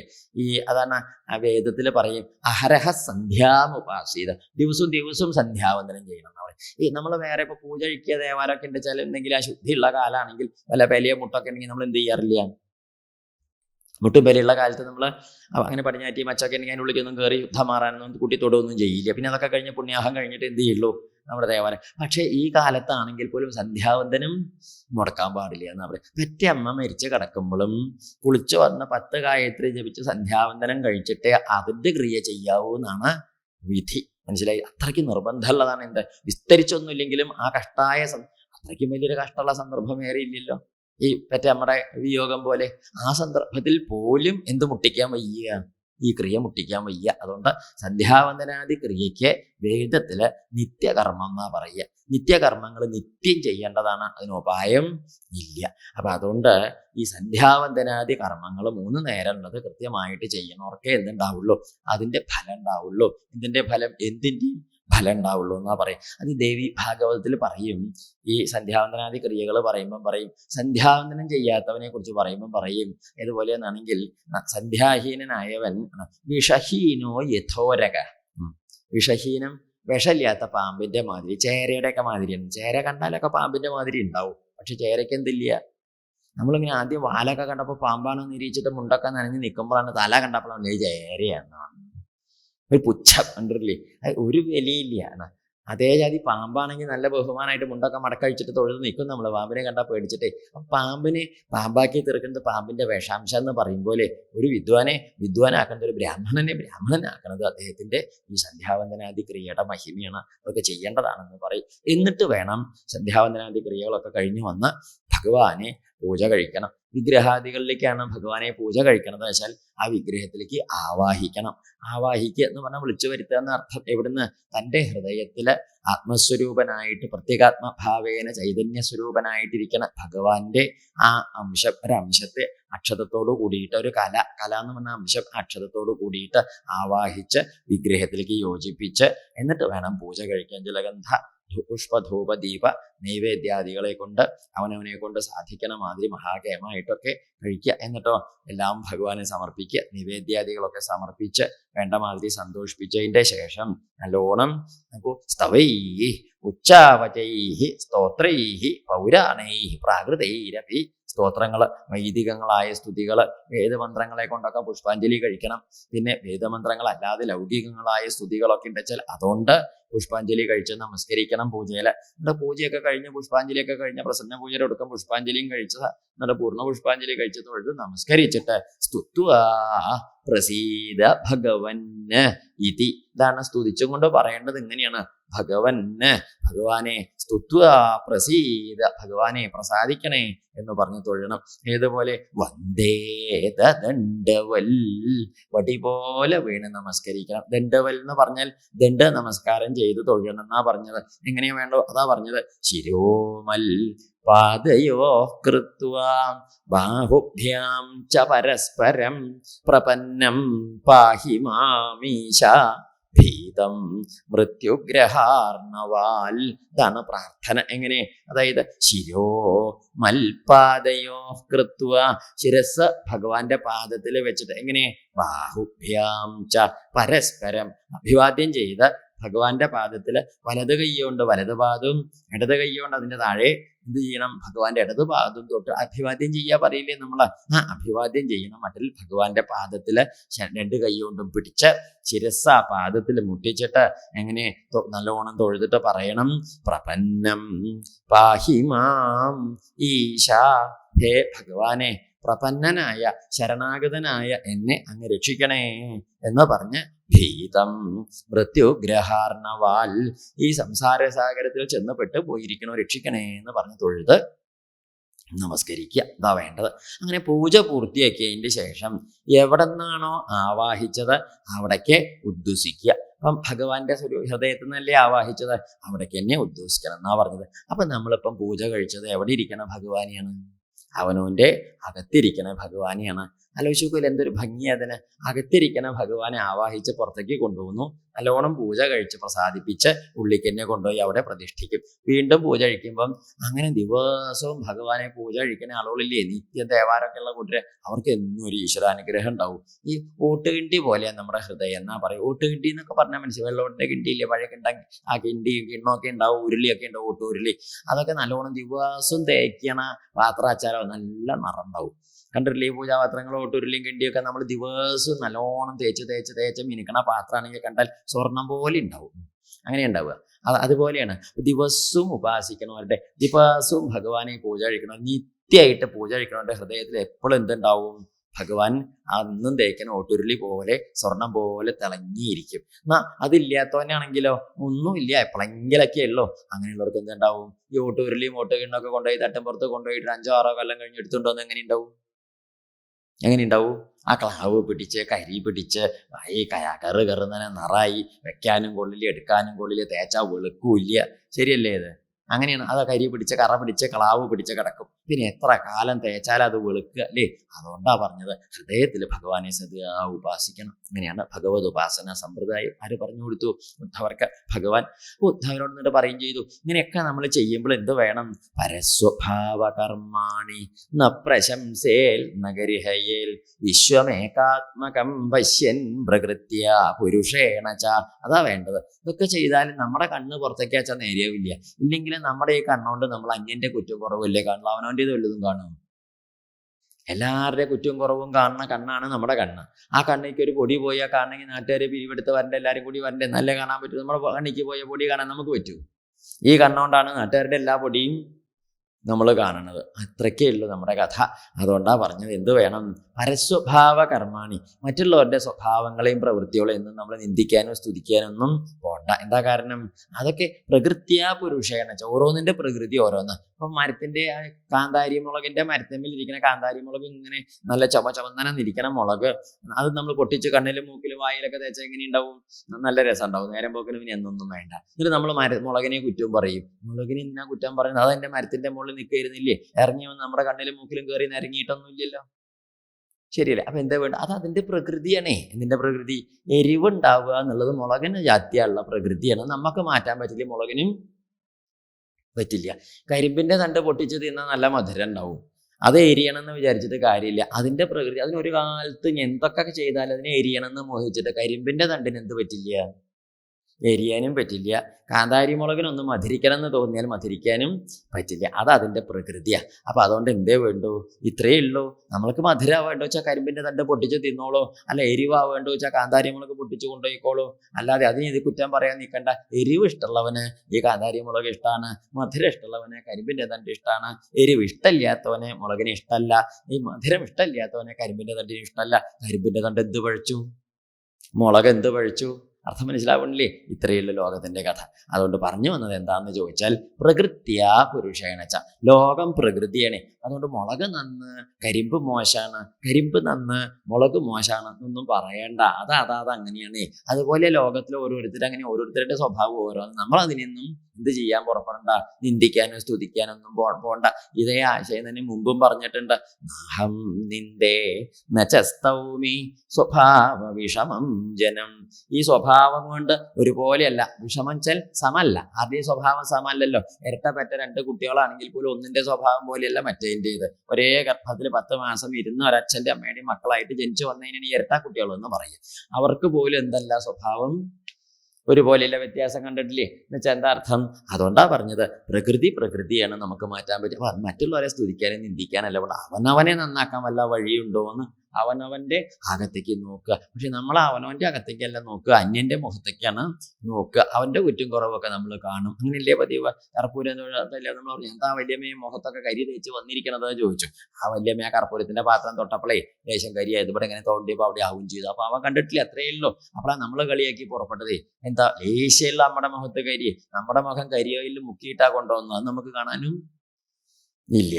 ശരിയല്ലേ? നമ്മുടെ മുഖത്തിരിക്കുന്ന ധാരാളമുള്ള കാര്യങ്ങൾ നമുക്ക് കാണാൻ പറ്റില്ലേ? മറ്റേയാളുടെ മുഖത്ത് ലേശമുള്ളത് കാണാനും പറ്റും. ലോകം എങ്ങനെയാണ്. അതുകൊണ്ടാ പറഞ്ഞത്. ഇപ്പോൾ പരീക്ഷത്തെ അങ്ങനെ ഇനി എന്താ അറിയണ്ടോ? ബുദ്ധവരോട് എന്താ ബുദ്ധവര് അവസാനമായിട്ടൊരു ചോദ്യം ചോദിച്ചു. ഭഗവാനെ, ഈ മരണത്തെ എങ്ങനെ ഇല്ലാതെ ഉണ്ടാക്കുക, മരണം എങ്ങനെ ഇല്ലാണ്ടാവും ചോദിച്ചു. അവസാനം ചോദിക്കുകയാണേ. അപ്പൊ അതിന് മറുപടി ആയിട്ട് ഭഗവാൻ പറഞ്ഞു കൊടുത്തു, മരണം ഇല്ലാണ്ടാവാൻ ഒരു വിദ്യയുള്ളൂ. എന്ത് ചെയ്യണം? അങ്ങ് ഹന്തതേ കഥയിഷ്യാമി മമ ധർമാൻ സുമംഗളാൻ യാൻ ശ്രദ്ധയാ ആചരൻ മർത്യോ മൃത്യും ജയതി ദുർജയം. അതായത് ആരാണോ ഭഗവാന്റെ ഭാഗവത ധർമ്മത്തെ നേരാവണ്ണം ജീവിതത്തിൽ അനുഷ്ഠിക്കുന്നത് അവർക്ക് മരണം ഉണ്ടാവില്ല. സർവസ്വം ഭഗവാങ്കലെ സമർപ്പിച്ച് ചെയ്യുക മാത്രല്ല, മാമേവ സർവഭൂതേഷു ബഹിരന്തരപാവൃതം, അകത്തും പുറത്തും ഒക്കെ തെളിഞ്ഞ് പ്രകാശിച്ചിരിക്കുന്നത് ഭഗവാന്റെ മഹിമയാണ്. എല്ലാ ദിക്കിലും നിറഞ്ഞു നിൽക്കുന്നത് ഭഗവാനാണ് എന്ന ഭാവേന ഭജിക്കുക. എന്നിട്ട് എന്ത് വേണം? ഈക്ഷേത ആത്മനീച്ച ആത്മാനം യഥാഖം അമലാശയ. ഈ കുളത്തിലൊക്കെ കണ്ടിട്ടില്ലേ തെളിഞ്ഞിരിക്കുന്ന ഉച്ച നേരത്ത് കുളത്തിൻ്റെയൊക്കെ കരയിൽ പോയി നിന്നാൽ ആ നല്ല തെളിഞ്ഞ ആ സമയത്തൊന്നും വിളക്കുണ്ടാവില്ല. കുളത്തിൽ തെളിഞ്ഞിരിക്കുന്ന സമയത്ത് എന്തുണ്ടോ കലങ്ങിയിട്ടും ഉണ്ടാവില്ല. രാവിലെ എല്ലാവരും ഇങ്ങനെ കുളിക്കുമ്പോൾ ഒക്കെ ചിലപ്പോൾ ഇളക്കം കൊണ്ട് തെളിച്ചം കഷ്ടിയാവും. എല്ലാവരും ഇങ്ങനെ വന്ന് മുങ്ങി കുളിക്കുമ്പോഴേ ഒക്കെ കഴിഞ്ഞൊരു ഉച്ച നേരമായാലും ഒരു അടക്കം വരും കുളത്തിന്. തെളിഞ്ഞിരിക്കണം, നല്ല വെയിലും ഉണ്ടാവും. വെയിലിൻ്റെ ആ പ്രകാശം കൂടി ആകുമ്പോൾ നമുക്ക് എന്ത് ചെയ്യാം? കുളത്തേക്ക് ഇങ്ങനെ നോക്കിയാൽ ആകാശം അങ്ങനെ ആ കുളത്തിൽ ഇങ്ങനെ കാണാം. ശരിയല്ലേ? അത് തെളിഞ്ഞ വെള്ളത്തിൽ. അതുപോലെ തെളിഞ്ഞ ഹൃദയത്തിൽ ആത്മസ്വരൂപനായ ഭഗവാനെ തെളിഞ്ഞ കാണും. അപ്പൊ എന്തുണ്ടാവും? നോക്കൂ, ബ്രാഹ്മണേ പുൽക്കസേസ്തേനെ. അപ്പൊ നമുക്കൊന്ന് കേമാണോ ഒന്നും മോശമാണെന്നൊന്നും തോന്നില്ല. എല്ലാറ്റിലും എന്തേ ഉള്ളൂ? ഈശ്വരഭാവമാണെന്നാ തോന്നുന്നു. അപ്പൊ ഫാൻ ഇടണതിന്റെ ഫാൻ വെക്കണ പ്ലഗിലും അതുപോലെ ഈ ട്യൂബ് കത്തിച്ച പ്ലഗിലും കുറേ ഉണ്ടാവില്ല. അതിൽ എവിടെ കൈയിട്ടാലും നമുക്ക് എന്തടിക്കും? ഷോക്ക് അടിക്കില്ലേ? നമ്മൾ കറണ്ടിൻ്റെ ചെറിയ ബൾബ് 10ന്റെ ബൾബ് കത്തിക്കണമെങ്കിലും 100ന്റെ ബൾബ് കത്തിക്കണമെങ്കിലും 200ൻ്റേത് കത്തിക്കണമെങ്കിലും എവിടെ കൊണ്ടുപോയാലും വിരൽ വെച്ചാൽ നമുക്ക് എന്തുണ്ടാവും? ഷോക്ക് അടിക്കും എന്ന് പറഞ്ഞാൽ എന്താ? അതുപോലെയാണ്. ചെറിയ ജന്തുവാണ്, വലിയ ജന്തുവാണ്, വലിയ ജന്തുവാണെന്നൊന്നും പറയണ്ട. ഏതിൻ്റെ ഉള്ളിൽ എന്ത് സമാണ്? ഈശ്വരഭാവം സമാണ്. അതുകൊണ്ട് എല്ലാറ്റിനെയും ഒരുപോലെ ബഹുമാനിക്കാൻ പഠിക്കും. അപ്പം നമ്മുടെ ഉള്ളിൽ നിന്ന് സ്പർദ്ധ, അസൂയ, തിരസ്കാരം, ഈ ജാതി ദ്വന്ദ്ബുദ്ധിയുടെ ഭാവങ്ങൾ ഒക്കെ പോയിട്ട് വിസൃജ്യ സ്മയമാനാൻ സ്വാൻദൃശം വ്രീഡാം ച ദൈഹികീം പ്രണമേൽ ദണ്ഡവൽ ഭൂമൗ അശ്വചാണ്ഡാള ഗോഖരം. അപ്പൊ ആ ദ്വന്ദ്ബുദ്ധി പോയിട്ട് നമ്മുടെ ഉള്ളിൽ ഞാനൊരു വലിയ ആള് മറ്റേത് ചെറിയ ആളെന്നൊക്കെ അങ്ങോട്ട് പോകും കേട്ടോ. പ്രണമേൽ നമസ്കരിക്കും. എങ്ങനെ?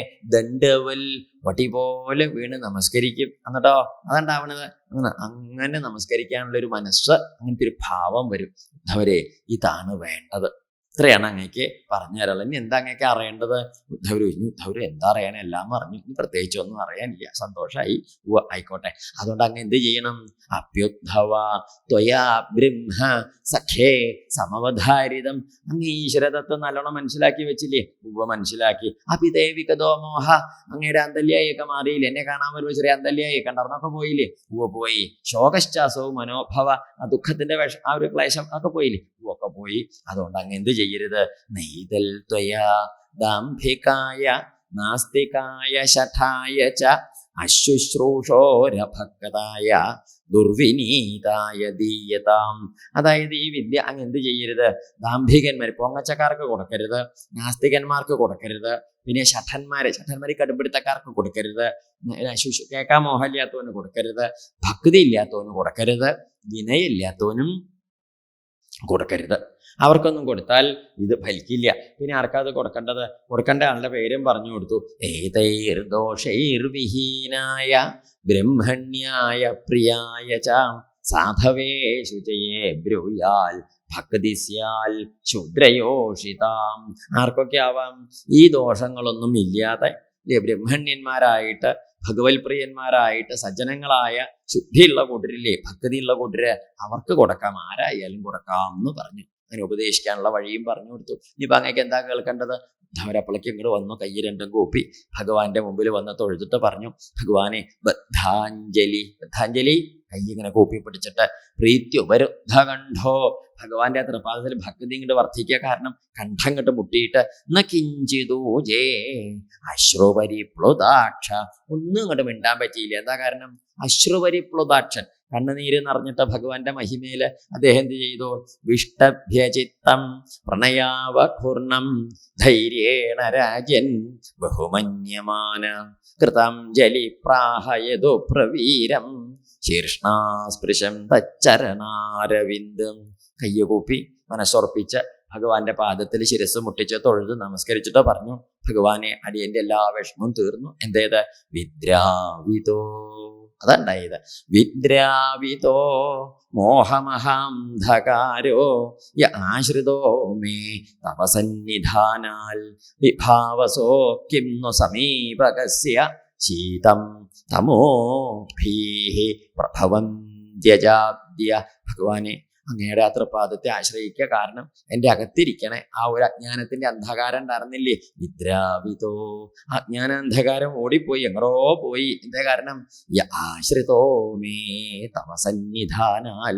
അങ്ങയുടെ തൃപാദത്തെ ആശ്രയിക്കൊണ്ട എനിക്ക് ഈ മഹിമ ഉണ്ടായത്. വിഭാവസോ കിം नु സമീപകസ്യ. സൂര്യൻ ഉദിച്ചുയർന്ന് പൊങ്ങി പുറപ്പെട്ട് വന്നാൽ പിന്നെ ഇരുട്ടുണ്ടാവുമോ? സൂര്യൻ ഉദിച്ച ഇരുട്ടുണ്ടാവുമോ? ഉണ്ടാവില്ല. തണുപ്പുണ്ടാവുമോ? അതും ഉണ്ടാവില്ല. ഭയം ഉണ്ടാവുമോ? ഉണ്ടാവൂല്ലേ. ഇരുട്ടത്ത് പേടിപ്പിക്കണതിനൊന്നും നമുക്ക് പിന്നെ വെളിച്ചായ പേടി ഉണ്ടാവില്ല, ഭയം പോവും. രാവിലെ വെളിച്ചാകുമ്പോൾ ഉണ്ടാവുന്ന രാത്രി ഉണ്ടായ കഠിനമായ തണുപ്പൊന്നും ഏത് സമയത്ത് ഉണ്ടാവില്ല. ഈ വെയിലങ്ങോട്ട് ഉദിച്ച് ചൂടായാൽ ഉണ്ടാവില്ല. അതുകൊണ്ട് ഇരുട്ടും പോയി, എന്ത് ഭയവും പോയി, തണുപ്പും പോയി. എന്ത് കാരണത്താൽ? ആ ഒരു സൂര്യൻ കാരണം. എന്നതുപോലെ ഭഗവാന്റെ സാന്നിധ്യത്തില് എൻ്റെ എല്ലാ അജ്ഞാന അന്ധകാര മോഹങ്ങളും നശിച്ചു. ഭഗവാൻ എന്നെ അനുഗ്രഹിച്ചു. അതുകൊണ്ട് പ്രത്യർപ്പിതോമേ, അങ്ങ് എനിക്ക് തന്നു. എന്ത്? ഭവതാനുകമ്പിന ഭൃത്യായ വിജ്ഞാനമയ പ്രദീപ ഹിത്വാ കൃതജ്ഞസ്തവ പാദമൂലം കോന്യൽ സമീയാൽ ശരണം ത്വദീയം. എപ്പോഴൊക്കെയാണോ എൻ്റെ ഹൃദയത്തില് ആ വലിയ ജ്ഞാനത്തിന്റെ വെളിച്ചം, ഭഗവത് ഭക്തിയുടെ വെളിച്ചം മെല്ലെ മെല്ലെ ഇങ്ങനെ കരിന്തിരി കത്താനായിട്ട് പുറപ്പെടുന്നത്. കരിന്തിരി കത്തുക പറഞ്ഞില്ലേ? ആ മനസ്സിലാവില്ലേ? അങ്ങനെ കരിന്തിരി കത്തി കെട്ട് പോവാനായിട്ട് പുറപ്പെടുന്നത്. അപ്പോഴൊക്കെ അങ്ങ് എന്ത് ചെയ്യാറുണ്ട്? തിരി നീട്ടി, കരി തട്ടി, എണ്ണ വീഴ്ത്തി വീണ്ടും വീണ്ടും ജ്വലിപ്പിക്കാറുണ്ട്. അതിനല്ലേ നമ്മൾ വിളക്കിൽ എണ്ണയൊക്കെ ഒഴിച്ച് കത്തിക്കുമ്പോൾ കുറച്ച് നേരം അങ്ങോട്ട് കഴിഞ്ഞാൽ ആ തിരിയുടെ അറ്റത്തൊരു ഉണ്ട, കരിയുടെ ഒരു ഉണ്ട ഇങ്ങനെ വന്ന് നിൽക്കും. അപ്പോൾ തിരി ഇങ്ങനെ മങ്ങിപ്പോവും, ഭംഗിയില്ലാണ്ടാവും. അപ്പോൾ നമ്മളൊരു കോലുകൊണ്ട് കരി അങ്ങോട്ട് തട്ടി തിരി ഒന്ന് നീട്ടി കുറച്ച് എണ്ണയും വീഴ്ത്തിയാൽ എന്തായി? വീണ്ടും പുതിയ തിരി പോലെ ആര് കത്തും? അതുപോലെ ഇനി അങ്ങ് എൻ്റെ ഉള്ളിൽ ആ നോക്കൂ അജ്ഞാനം അങ്ങോട്ട് വന്ന് കൂടി കരിന്തിരി കത്താൻ പുറപ്പെടുമ്പം അങ്ങ് എന്ത് ചെയ്യും? അങ്ങൊന്ന് ആ വിജ്ഞാനത്തിന്റെ വിളക്ക് ഒന്നും കൂടി അജ്ഞാനത്തിന്റെ എണ്ണ ഒഴിച്ച് നല്ലോണം കത്തിച്ച് ജ്വലിപ്പിച്ച് പ്രകാശിപ്പിച്ച് എന്നെ ഇങ്ങനെ വിജ്ഞാനിയാക്കി. ഇത് ഇപ്പോഴും അതല്ലേ ഉണ്ടായത്? അങ്ങ് എനിക്ക് വേണ്ടതൊക്കെ തന്നില്ലേ? അതുകൊണ്ട് ഹിത്വാ കൃതജ്ഞസ്തവ പാദമൂലം കൊന്യൽ സമീയാൽ ശരണം ത്വദീയം. ആ തൃപ്പാദത്തെ ഉപേക്ഷിച്ച് എന്തൊരു പാദത്തെ ഞാൻ വീണ്ടും അതേ ശരണം പ്രാപിക്കേണ്ടത്? ഭഗവാന്റെ തൃപ്പാദത്തെ അല്ലാതെ കണ്ട.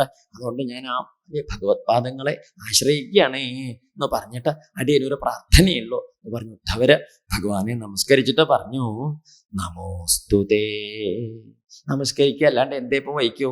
നമോസ്തുതേ മഹായോഗിൻ പ്രപന്ന മനുഷാധിമാം യഥാതൊച്ചരണാം ഭോജേ രതിസ്യാൽ അനപായിനി. നമോസ്തുതേ മഹായോഗിൻ പ്രപന്ന മനുഷാധിമാം യഥാ ത്വച്ചരണാം ഭോജേ രതിസ്യാൽ അനപായിനി. ഭഗവാനെ നമസ്കരിക്കുകയാണ്. അങ്ങയുടെ പാദങ്ങളിൽ പ്രപന്നം ശരണാഗതനാണ് അടിയൻ. അതുകൊണ്ട് അനുഷാധിമാം അനുഗ്രഹിക്കണം. എന്തേ വേണ്ടു? സൗന്ദര്യം ഉണ്ടാവണം, സമ്പത്ത് ഉണ്ടാവണം, പണം ഉണ്ടാവണം, പ്രതാപം ഉണ്ടാവണം, അധികാരം ഉണ്ടാവണം. അതൊന്നും മോഹമില്ല. എന്തേ ഉള്ളൂ മോഹം? യഥാ ത്വച്ചരണാം ഭോജേ രതിസ്യാൽ അനപായിനി. ആ ഭഗവാന്റെ തൃപ്പാദത്തില് സദാ എന്തുണ്ടാവണം? അനപായിനി രതിസ്യൽ, ഒരു കാലത്തും ഭംഗം വരാത്തതായ ഭക്തി ഉണ്ടാവാൻ അനുഗ്രഹിക്കണേ എന്ന് മാത്രമേ പ്രാർത്ഥനയുള്ളൂ. വേറെ ഒന്നും പ്രാർത്ഥിക്കാനില്ല. അങ്ങ് എനിക്ക് വേണ്ടതൊക്കെ തന്നു, വേണ്ടതിലേറെ തന്നു. ആ തൃപ്പാദത്തെ ആശ്രയിക്കുക കാരണത്തിൽ ഒന്നും ചോദിച്ചിട്ടല്ല, ഒക്കെ അങ്ങ് നോക്കിയും കണ്ട് എനിക്ക് തരിക പതിവ്. അതിപ്പോഴും അങ്ങ് തന്നിട്ടുണ്ട്. അതുകൊണ്ടാണ് ഞാൻ അങ്ങയുടെ പാദങ്ങളിൽ നമസ്കരിക്കണത്. എനിക്ക് എത്രയേ വേണ്ടു. അങ്ങോട്ട് നമസ്കരിച്ച് തൊഴുതപ്പോഴാണ് ഭഗവാൻ ഉദ്ധവരെ അടുത്തേക്ക് ചേർത്ത് പിടിച്ച് ആ മൂർധാവില് കയ്യെ വെച്ച് അനുഗ്രഹിച്ചിട്ട് പറഞ്ഞു, അങ്ങ് എന്ത് ചെയ്തോളൂ? ഗച്ഛോദ്ധവ, പോയിക്കോളൂ. എങ്ങോട്ട്? അങ്ങടെ പോവുക, ഇവിടുന്ന് പോയിക്കോളൂ. ഇനി ഇവിടെ നിൽക്കാൻ പാടില്ല പറഞ്ഞില്ലേ ദ്വാരകയില്? ഗച്ഛോദ്ധവ മയാദിഷ്ടോ ബദര്യാഖ്യം മമാശ്രമം. ആ ബദരി എന്ന പേരായ എൻ്റെ ആശ്രമല്ലേ, അങ്ങോട്ട് പോയിക്കോളൂ. അവിടെ ചെന്നിട്ട് തത്രമൽപാദതീർത്ഥോദേ സ്നാനോപസ്പരിശനൈ ശുചി. അവിടെ ചെന്ന് ആ ഗംഗയിൽ ചെന്ന് ഇറങ്ങി മുങ്ങിയും കുളിച്ചും ശുദ്ധം വരുത്തിയും കാലൊഴുകി ആചമിച്ചും ഒക്കെ എന്ത് ചെയ്യണം? അങ്ങക്ക് ഗംഗയെ കണ്ടാൽ തന്നെ ഈക്ഷയാ അളകനന്ദയാ. അളകനന്ദയില് ഇറങ്ങി, അളകനന്ദ വെച്ചാൽ ഗംഗയാണ്, ഇറങ്ങി കുളിക്കണം എന്നൊന്നുമില്ല. ഈക്ഷയാ കണ്ടാൽ തന്നെ മതി, അത്രയ്ക്ക് കേമാണ്. അതുകൊണ്ട് അങ്ങ് മനുഷ്യരുത്തോ, പോയിക്കോളൂ. മത്തോനു ശിക്ഷിതം യത്തെ വിവിക്തമനുഭാവയൻ. അങ്ങക്ക് ഞാൻ തന്നില്ലേ ഇപ്പോൾ ഇവിടെ മഹാവിദ്യകള്? അത് നല്ലോണം വിചാരം ചെയ്ത് മയ്യാവേശിത വാക്ചിത്തോ മധർമ്മനിരതോ ഭവ. എൻ്റെ തൃപാദത്തിൽ ഉറപ്പിച്ച് അങ്ങനെ ഉറച്ചിരുന്നോളൂ. അതിവ്രജ്യഗതി സ്ഥിവ. എന്ത് ചെയ്യും? അങ്ങനെ ഇരിക്കുക. അങ്ങ് അതിവ്രജ്യ മറികടക്കും. എന്തിനെ? ഗതീസ്തിസ്ര, 3 ഗതി. ഏത്? ഈ ലോകത്തിലെ എല്ലാ സത്വാദി ഗുണങ്ങളുടെ ഭാവങ്ങളൊക്കെ അതിക്രമിച്ച് അങ്ങ് എന്തായിട്ട് തീരും? മാം ഏഷ്യസി തതഃപരം. അങ്ങനെ പ്രാപിക്കും. പൊക്കോളൂ. എവിടേക്ക്? ബദരിയിലേക്ക്. ഇത്രയൊക്കെ പറഞ്ഞു കേട്ട പൊക്കോളൂ എന്ന് പറഞ്ഞപ്പം ഉദ്ധവര് ഭഗവാനോട് പറഞ്ഞു, ഭഗവാനെ ഇത്രയും നേരം അങ്ങ് പറഞ്ഞതൊക്കെ നല്ലോണം മനസ്സിലായതാണ്. ഇപ്പൊ പറഞ്ഞത് മാത്രം അങ്ങോട്ട് ബോധ്യാവണില്ല. എന്താ കാരണം? പൊക്കോളൂ എന്ന് പറഞ്ഞ എങ്ങനെയാ ഇവിടുന്ന് പോവുക? ഭഗവാന്റെ പാദങ്ങളെ വിട്ട് പിരിഞ്ഞു പോവാൻ അടിയന് സാധ്യമല്ല. എന്താ കാരണം? കുട്ടിക്കാലം മുതലേ ഭഗവാനെ ഭജിച്ച് ഭഗവത് ഭജനം ജീവിതവൃത്തിയായിട്ട് കൊണ്ടു നടന്ന് പോന്നവനാണ് ആര്? ഈ ഉദ്ധവൻ. ഭഗവാന്റെ ഭാവമില്ലാതെ കണ്ടൊരു ജീവിതം തനിക്ക് ഇതുവരെ ഉണ്ടാവൂല്ല. അതുകൊണ്ട് അങ്ങ് അത് മാത്രം പറയരുത്, പൊക്കോളൂ എന്ന് പറയരുത്. ഞാൻ ഇവിടെ എവിടെയെങ്കിലും ഭഗവാന്റെ പാദങ്ങൾ സേവിച്ച് അങ്ങനെ കഴിച്ചു കൂട്ടിക്കോളാം. അങ്ങ് എവിടേക്കാ പോകണമെന്ന് ചോദിച്ചാൽ എന്നെ എന്ത് ചെയ്യണം? കൊണ്ടുപോകണം. അവിടെ എവിടെയെങ്കിലും ഒരു മൂലയിൽ ഇരുന്ന് ഭഗവത് പാദ പൂജ കഴിച്ചിട്ട് അങ്ങനെ കഴിക്കുകയോ വയ്യും, അതേ വഹിക്കൂ. എനിക്ക് അതേ വഹിക്കും. അല്ലാതെ ഒന്നും എനിക്ക് ചെയ്യാൻ പറ്റില്ല. അങ്ങയുടെ പാദങ്ങളെ വിട്ട് പിരിഞ്ഞിട്ട് ഒരു ജീവിതം കണക്കാക്കാൻ വയ്യട്ടോ എന്ന് പറഞ്ഞു തൊഴുതു. അപ്പോഴും ഭഗവാൻ പറഞ്ഞു, അങ്ങനെയല്ലോ ഉദ്ധവരെ, അങ്ങ് പോയിക്കോളൂ, എതിരിയിലേക്ക് പൊക്കോളൂ. ഇങ്ങനെ നിർബന്ധിക്കുകയാണേ ഭഗവാൻ. ഉദ്ധവരെ കയ്യുകൂപ്പി തൊഴുതിട്ട് പറഞ്ഞു, വയ്യ. എന്ത്?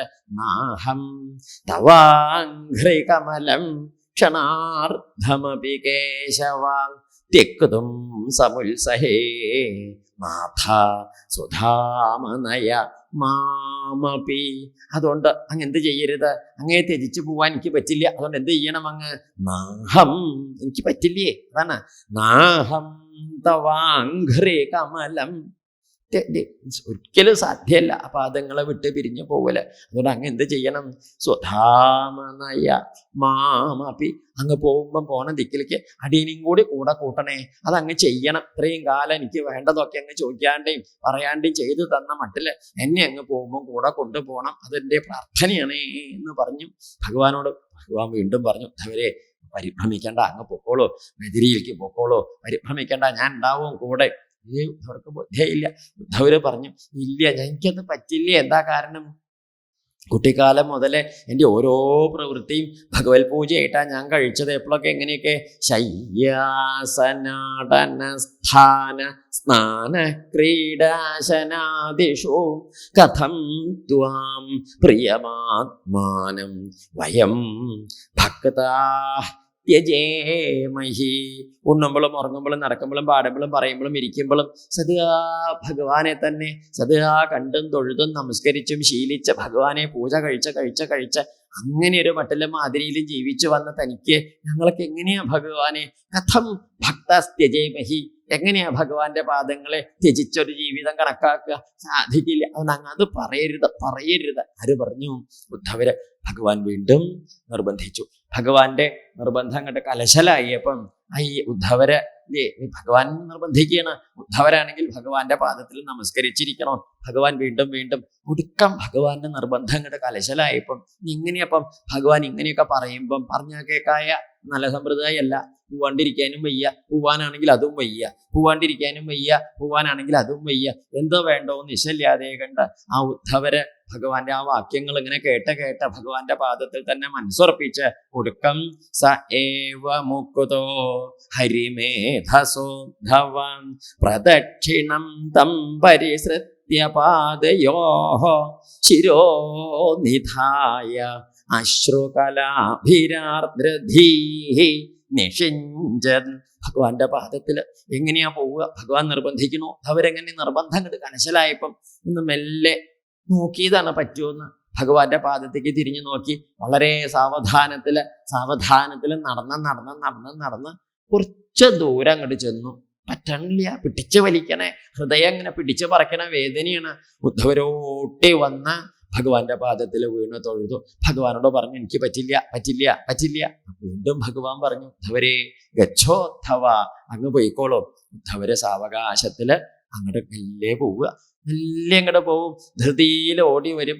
ഓരോ തവണ വരുമ്പോഴും ഭഗവാന്റെ പാദത്തില് വീണ് നമസ്കരിക്കും, പ്രദക്ഷിണം കഴിക്കും. വീണ്ടും വീഴും, നമസ്കരിക്കും, പ്രദക്ഷിണം കഴിക്കും. അപ്പോഴും ഭഗവാൻ പറയും പോയിക്കോളൂ എന്ന്. മെല്ലെ അങ്ങോട്ട് പോകും, വീണ്ടും വരും. ഓരോ തവണ വരുമ്പോഴും ആവർത്തിച്ച് നമസ്കരിച്ച് പ്രദക്ഷിണം കഴിക്കേണ്ടത് എന്തിനാണെന്നറിയോ? അതായത് നമസ്കരിക്കുമ്പോഴും പ്രദക്ഷിണം കഴിക്കുമ്പോഴും പോയിക്കോളൂ എന്ന് പറയില്ലല്ലോ. അത് കഴിഞ്ഞിട്ടല്ലേ പോയിക്കോളൂ എന്ന് പറയുള്ളൂ. അത്ര നേരെങ്കിലും ഭഗവാന്റെ പാദങ്ങളെ കണ്ടും തൊഴുതും ഇരിക്കാലോ എന്ന് കണക്കാക്കിയിട്ട് ആ മഹാനുഭാവൻ വളരെ വിഷമത്തോടു കൂടി പോണ്ടേ എന്ന് ആലോചിച്ച് വിഷമിച്ചിരിക്കുമ്പോഴാണ് നിർബന്ധം കലശലായി. ഒടുക്കം ഇനി ഇവിടെ നിൽക്കാൻ പറ്റില്ല എന്നൊരു സ്ഥിതി വന്ന സമയത്ത് ഭഗവാന്റെ തൃപ്പാദത്തെ തൊഴുത് ഹൃദയത്തിൽ ഉറപ്പിച്ച് തിരിഞ്ഞു നോക്കിയിട്ട് ആ ഉദ്ധവര് സുദുസ്ത്യജ സ്നേഹ വിയോഗ കാതരോ നശക്കുനു വംസ്തം പരിഹാതു മാതുര കൃച്ഛ്രം യയൗ മൂർധനി ഭർതൃപാദുകേ ബിഭ്രൻ നമസ്കൃത്യ യയൗ പുനഃ. ഭഗവാന്റെ പാദത്തിൽ നിന്ന് പിരിഞ്ഞു പോണേ സുദുസ്ത്യജ, ആ ത്യജിക്കാൻ വയ്യാത്ത സുദുസ്ത്യജ സ്നേഹവിയോഗ കാതരോ. ഭഗവാനെ വിട്ട് പിരിഞ്ഞു പോണേന്റെ ആ ഒരു വേവലാതി മാത്രല്ല, പറ്റില്ല എന്നൊരു തോന്നല്. എന്തു ചെയ്യും? പോവാണ്ട വയ്യ. അങ്ങനെ ഭഗവാന്റെ പാദത്തിൽ ചാർത്തി ആ മെതിയടികൾ രണ്ടും എടുത്ത് ആ ശിരസിലേക്ക് വെച്ച് ഭഗവാനെ തൊഴുത് കൃച്ഛ്രം യയൗ, ബുദ്ധിമുട്ടിയിട്ട് കൃച്ഛ്രം യയൗ മൂർധനി ഭർതൃപാദുകേ. ആ ഭഗവാന്റെ പാദകങ്ങൾ രണ്ടും ശിരസിലേക്ക് ധരിച്ചിട്ടാണ് ബിഭ്രൻ നമസ്കൃത്യ യയൗ പുനഃ.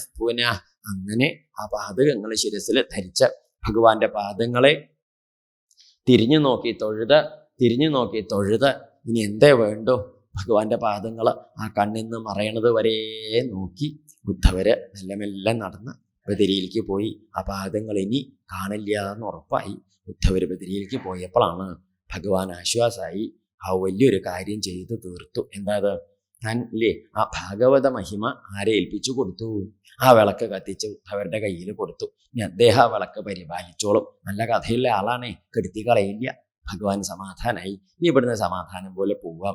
അപ്പോഴേക്ക് ദ്വാരകയിലെ സകല ദിക്കിലും ദുശകുനങ്ങളും ദുരിതങ്ങളും മാത്രമേ കാണാനുള്ളൂ. എല്ലാ ദിക്കിലും പലജാതി ദുരിതങ്ങൾ, കാണാൻ വയ്യാത്തതായ ദുശകുനങ്ങളൊക്കെ വന്നു. ദ്വാരകാപുരിവാസികളായ യാദവന്മാര് ഭഗവാന്റെ പാദത്തിൽ വന്ന് തൊഴുതു. എന്താ ചോദിച്ചു. ഭഗവാൻ അവരോട് ദ്വാരക മുങ്ങണ കാര്യമൊന്നും പറഞ്ഞില്ല. അവരോട് പറഞ്ഞു, ഇനിയിപ്പോൾ ആരും ഇവിടെ താമസിക്കണ്ട, കുറച്ച് മോശമാണ് കാലം എവിടെ ദ്വാരകയിലെ. അതുകൊണ്ട് ഇവിടെ ഇനി നമ്മൾക്ക് എന്ത് വേണ്ട, ഏതേ ഘോരതമ ഉണ്ടല്ലേ, ഈ ഘോരങ്ങളായ മഹോൽപാദങ്ങൾ, ഈ ദുശകുനങ്ങൾ, ദുരിതങ്ങൾ, ദുർനിമിത്തങ്ങൾ കാരണം നമുക്ക് എന്ത് ചെയ്യാം? എല്ലാവരും ഇവിടുന്ന് പോയിക്കോളൂ. എവിടേക്ക് പോകണം? എല്ലാവരും ഇവിടുന്ന് പുരുഷന്മാരെല്ലാവരും ഭാസതീർത്ഥത്തിലേക്ക് പോവുക, സ്ത്രീകളും കുട്ടികളും ശംഖോദ്ധാരം എന്നു പേരായ തീർത്ഥത്തിലേക്കും പോവുക. അങ്ങനെയുണ്ടായത്. പുരുഷന്മാര് ഭാസത്തിലേക്കും അല്ല, സ്ത്രീകളും കുട്ടികളും ശംഖോദ്ധാര തീർത്ഥത്തിലും പോയിരുന്നിട്ട് ഈ ദുഷ്കാല ദുരിതം തീരുന്നതിനനുസരിച്ച് എന്ത് ചെയ്യുക? അതിന് അങ്ങനെ ഭഗവാനെ ഭജിച്ച് നല്ലോണം ഉറപ്പിക്കുക. അങ്ങനെ ഈ ഭഗവത് ഭജനത്തിൽ ഉറപ്പിച്ച് സൽക്കർമ്മങ്ങൾ ചെയ്ത് ആ മട്ടില് ഭഗവത്ഭാവത്തിലേക്ക് തന്നെ ശ്രദ്ധ, ബ്രാഹ്മണാദികൾക്കൊക്കെ അന്നദാനാദികളൊക്കെ ചെയ്ത് സജ്ജനങ്ങളെയൊക്കെ ബഹുമാനിച്ച് അതിലങ്ങോട്ട് മുഴുകി ഉറച്ച് നല്ലോണം പുറപ്പെടും. അപ്പൊ ആ ദുഷ്കാലത്തിന്റെ ദുരിതം അങ്ങോട്ട് തീർന്നാൽ നമുക്ക് പിന്നീടൊക്കെ ആവാം എന്നേ ആരോട് പറഞ്ഞുള്ളൂ, യാദവന്മാരോട് പറഞ്ഞുള്ളൂ. അങ്ങനെ യാദവന്മാരെല്ലാവരും എന്ത് ചെയ്തു? പുരുഷന്മാരെല്ലാവരും പ്രഭാസത്തിലേക്കും പോയി, സ്ത്രീകളും കുട്ടികളും ശംഖോദ്ധാര തീർത്ഥത്തിലേക്കും പോയി. അങ്ങനെ അവരൊക്കെ അവിടെ പോയിരിക്കുന്ന സമയത്ത് ഈ യാദവന്മാരാണെങ്കിൽ ഈ പ്രഭാസം എന്ന് പറഞ്ഞാൽ കടലിന്റെ കരയാണ്. കടലിന്റെ കര എന്നൊക്കെ പറഞ്ഞാൽ ഒരു ഭാഗം സമുദ്രമാണ്. സമുദ്രത്തിലേക്ക് ഇങ്ങനെ നോക്കുമ്പം ഭീകരമായ സമുദ്രം, തിരമാലകൾ ഇങ്ങനെ ആകാശത്തേക്ക് പൊങ്ങി അടിച്ച് വരുന്നത് കണ്ടാൽ പേടിയാവും. ആ ഒരു ഭാഗം. മറ്റേ ഭാഗം കാടാണ്. കടലിന്റെ കരയില് ഒരു ഭാഗത്തേക്ക് നോക്കിയാൽ കടല്, മറ്റേ ഭാഗത്തേക്ക് നോക്കിയാൽ കാട്. രണ്ടും കൂടി ആയിപ്പോ ഇവർക്ക് പരിഭ്രമായി. ഈ യാദവന്മാര് നല്ലോണം പരിഭ്രമിച്ച് ഈ യാദവന്മാരെന്തേ ചെയ്തു വെച്ചാല് അവര് പരിഭ്രമം കൊണ്ട് അങ്ങനെ ഈ സാധാരണഗതിയിൽ പരിഭ്രമം വന്നാൽ എന്താ ചെയ്യുക? നമ്മുടെ നാട്ടിലൊക്കെ വൈകുന്നേരം ചെയ്യുന്നുണ്ടല്ലേ, ഇവരാ പണി തന്നെയാ ചെയ്തത്. എന്ത് ചെയ്തു? മദ്യം പാനം ചെയ്തു. അപ്പൊ കുറെ പരിഭ്രമമൊക്കെ പോകും. നാട്ടുകാർക്ക് പിന്നെ ഇവനെ കൊണ്ട് പരിഭ്രമായി. അങ്ങനെയാണ് പതിവ്. പരിഭ്രമം തീർക്കണേ മദ്യം പാനം ചെയ്തു. വലിയൊരു വംശത്തിന്റെ കഥയാണ് അവസാനം പറയുന്നത് കേട്ടോ. ഈ യാദവന്മാര് മദ്യം പാനം ചെയ്തു. മദ്യപാനം ചെയ്ത കൂട്ടരൊക്കെ കഥയില്ലേണ്ടിയായി. അങ്ങോട്ടും ഇങ്ങോട്ടൊക്കെ അവര് നിസാര കാര്യങ്ങൾക്ക് തർക്കിച്ചിരിക്കുന്ന സമയത്ത് ഒന്നും രണ്ടും പറഞ്ഞ് തെറ്റിന്ന് മാത്രമല്ല ശണ്ഠയായി. വാക്ക് തർക്കം, പിന്നെ കയ്യാങ്കളിയിലേക്ക് എത്തി. അത് പാപ്പടും പുറം പിന്നെ രണ്ടു പക്ഷത്തെ ആള് കൂടി പരസ്പരം നിന്ന് ഇവര് ആയുധങ്ങളെ കൊണ്ടായി പിന്നെ യുദ്ധം ചെയ്തുകൊണ്ടിരുന്നു. അങ്ങനെ യുദ്ധം ചെയ്ത് കുറെ നേരം കഴിഞ്ഞപ്പോഴേക്ക് ഈ മദ്യം കഴിച്ചതിൻ്റെയൊക്കെ തലയ്ക്ക് പിടിച്ചു തുടങ്ങി. അപ്പൊ കയ്യിൽ നിന്നൊക്കെ ആയുധങ്ങളൊക്കെ ഓരോന്ന് വീണും പോയി. ആയുധങ്ങൾ പറഞ്ഞാൽ വാള്, ശൂലം, അങ്ങനെയൊക്കെ ഉണ്ടാവില്ലേ, ഗതിയും അമ്പും വില്ലും വാളും ഒക്കെ ഇങ്ങനെ കയ്യിൽ നിന്ന് വീണ സമയത്ത് ഇവരെന്ത് ചെയ്തു? ഈ കള്ളുകുടിയന്മാർക്ക് ഒരു പൊതുവെ ഒരു പതിവുണ്ട്. കയ്യിൽ നിന്ന് വല്ലതും താഴെ വീണാൽ ഇവര് കുനിഞ്ഞെടുക്കില്ല. എന്താ കാരണം? കുനിഞ്ഞെടുത്താൽ ഇവനും വീഴും. പിന്നെ ഇവൻ ആരെടുക്കും? അതുകൊണ്ട് ഇവര് മട്ടിലിങ്ങനെ പോകുക പോയിക്കോളൂ. ഈ സാധനം വീണാൽ പിന്നെ പൊങ്ങില്ല. പോകുമ്പോൾ സ്പ്രിങ്ങിന്റെ മുകളിൽ പോണ മാതിരി ഇങ്ങനെ പോകണുണ്ടല്ലേ കള്ളുകുടിയന്മാർ. നമുക്ക് പേടിയാവും, വീഴുമൊന്നും ഇല്ല.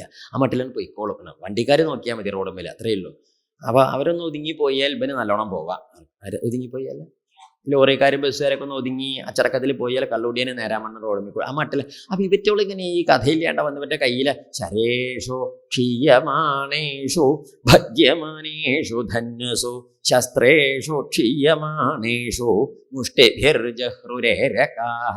അപ്പൊ അമ്പും വില്ലും വാളും ഒക്കെ വീണു പോയ സമയത്ത് ഇവർ ആയുധങ്ങൾ വീണ്ടും പെറുക്കിയെടുക്കുക രണ്ടാമത് കൊണ്ടുവരാനൊന്നും ശ്രമിച്ചില്ല. അവരെന്താ ചെയ്തു വെച്ചാല് ഈ കടലിന്റെ കരയിൽ നമ്മൾ ഇന്നലെ കണ്ടില്ലേ, ഒലക്കേണ്ട പൊടി വീണ് മുളച്ച വന്നെങ്കില് പുല്ല് മുളച്ചിരിക്കുന്ന ഏരകപ്പുല്ല്. ആ ഏരകപ്പുല്ലുകൾ മുഷ്ടിഭിർജഹ്രുരേരകാഹ. കൈ ഇങ്ങോട്ട് ചുരുട്ടി മടക്കിയിട്ട് ആ പുല്ല് ഇങ്ങോട്ട് പറിച്ചു. ഈ ഏരകപ്പുല്ല് ഇങ്ങോട്ട് പറിച്ചിട്ട് ആ പുല്ലിന്റെ കട പിടിച്ചിട്ട് തമ്മിൽ തല്ലി പരസ്പരം തല്ലി തുടങ്ങി. അങ്ങനെ ഈ പുല്ല് കൊണ്ട് തല്ലി ഇവരെന്ത് ചെയ്തു? നശിച്ചു തുടങ്ങി എന്നാ പറയുന്നത്. എങ്ങനെ? ബ്രഹ്മശാപോപസൃഷ്ടാനാം കൃഷ്ണമായ വ്രതാത്മനാം സ്പർദ്ധാക്രോധക്ഷയം നിന്യേ വൈണവോ യഥാവനം. വൈണവമായ അഗ്നി, വനം യഥാ. വൈണവം എന്ന് പറഞ്ഞ വേണു വെച്ചാൽ മുളയാ. മുളയെന്നുണ്ടാവണ തീയെ മുളയെ കത്തിച്ച് കാടിനെ കത്തിക്കണം. മുളകൾ രണ്ടെണ്ണം അങ്ങനെ കൂട്ടായിട്ട് മുള നിൽക്കുമ്പോൾ കാറ്റ് വീശുമ്പോൾ ഈ മുളകൾ ഇങ്ങനെ തമ്മിൽ ഒരയൂലോ, ഒരഞ്ഞു കത്തും. മുളകൾ ഇങ്ങനെ കൂട്ടിയൊരിക്കുമ്പോൾ കത്തിയാൽ ആദ്യം കത്തിപ്പോവും. ഒരയ്ക്കണവരാദ്യം കത്തിയാൽ അടുത്ത് നിൽക്കണവര് പിന്നെ കത്തും. അടുത്ത് നിൽക്കണവര് കത്തിയാൽ പിന്നെ തൊട്ടടുത്ത മരം കത്തും. അങ്ങനെ കാട്ടു തീയായിട്ട് പടരും. ആ കാട് മുഴുവൻ ഈ മുളയുടെ ഒരയില് കാരണം നശിക്കും എന്ന് പറഞ്ഞ മാതിരി ഈ ഭഗവാന്റെ മായയിൽ പെട്ടത് കാരണമുണ്ടായ ഈ ഒരു പ്രത്യേക സമ്പ്രദായം പറ്റിയുള്ള സ്പർദ്ധാക്രോധം, അതുകൊണ്ട് അവരെന്ത് ചെയ്തു? പരസ്പരം തല്ലി നശിച്ചു. ഏവം നഷ്ടേഷു സർവേഷു അതുണ്ടായത് കുലേഷു സ്വേഷു കേശവ അവതാരിതോ ഭുവോ ഭാര ഇതിമേനേ വശേഷിത. അങ്ങനെ ഈ യാദവന്മാര് തമ്മിൽ തല്ലി നശിച്ചപ്പം ഭഗവാൻ എന്ത് ചെയ്തു? ഭഗവാൻ ചിന്തിച്ചു, എന്താ? അവതാരിതോ ഭുവോ ഭാര, ഭൂമിയുടെ ഭാരം തീർന്നതായിട്ട് ഭഗവാൻ കണക്കാക്കി.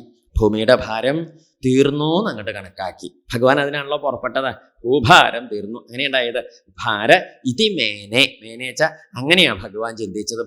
ഭൂഭാരം തീർക്കണേ എന്നും പറഞ്ഞിട്ടല്ലേ പണ്ട് ഭൂമിദേവിയും കൂട്ടരൊക്കെ വന്നത്. ഭഗവാൻ അതാ ചെയ്തത്. ഭൂമിയുടെ ഭാരമൊക്കെ തീർന്നു. അപ്പോഴേക്ക് എന്താ ഉണ്ടായത്? രാമകൃഷ്ണന്മാർ രണ്ടുപേരും നോക്കി നിൽക്കുമ്പോൾ യാദവ വംശം നശിച്ചു. ബലഭദ്രസ്വാമി ആരോടൊന്നും മിണ്ടാതെ ആ കൂട്ടത്തിൽ നിന്ന് ശ്രീകൃഷ്ണ ഭഗവാന്റെ അടുത്ത് നിന്നേർന്നു. ഭഗവാൻ ബലഭദ്ര അവിടെ നേരെ ആ സമുദ്രത്തിന്റെ കരയിലേക്ക് അങ്ങോട്ട് പോയി. ആരോടൊന്നും മിണ്ടിയില്ല.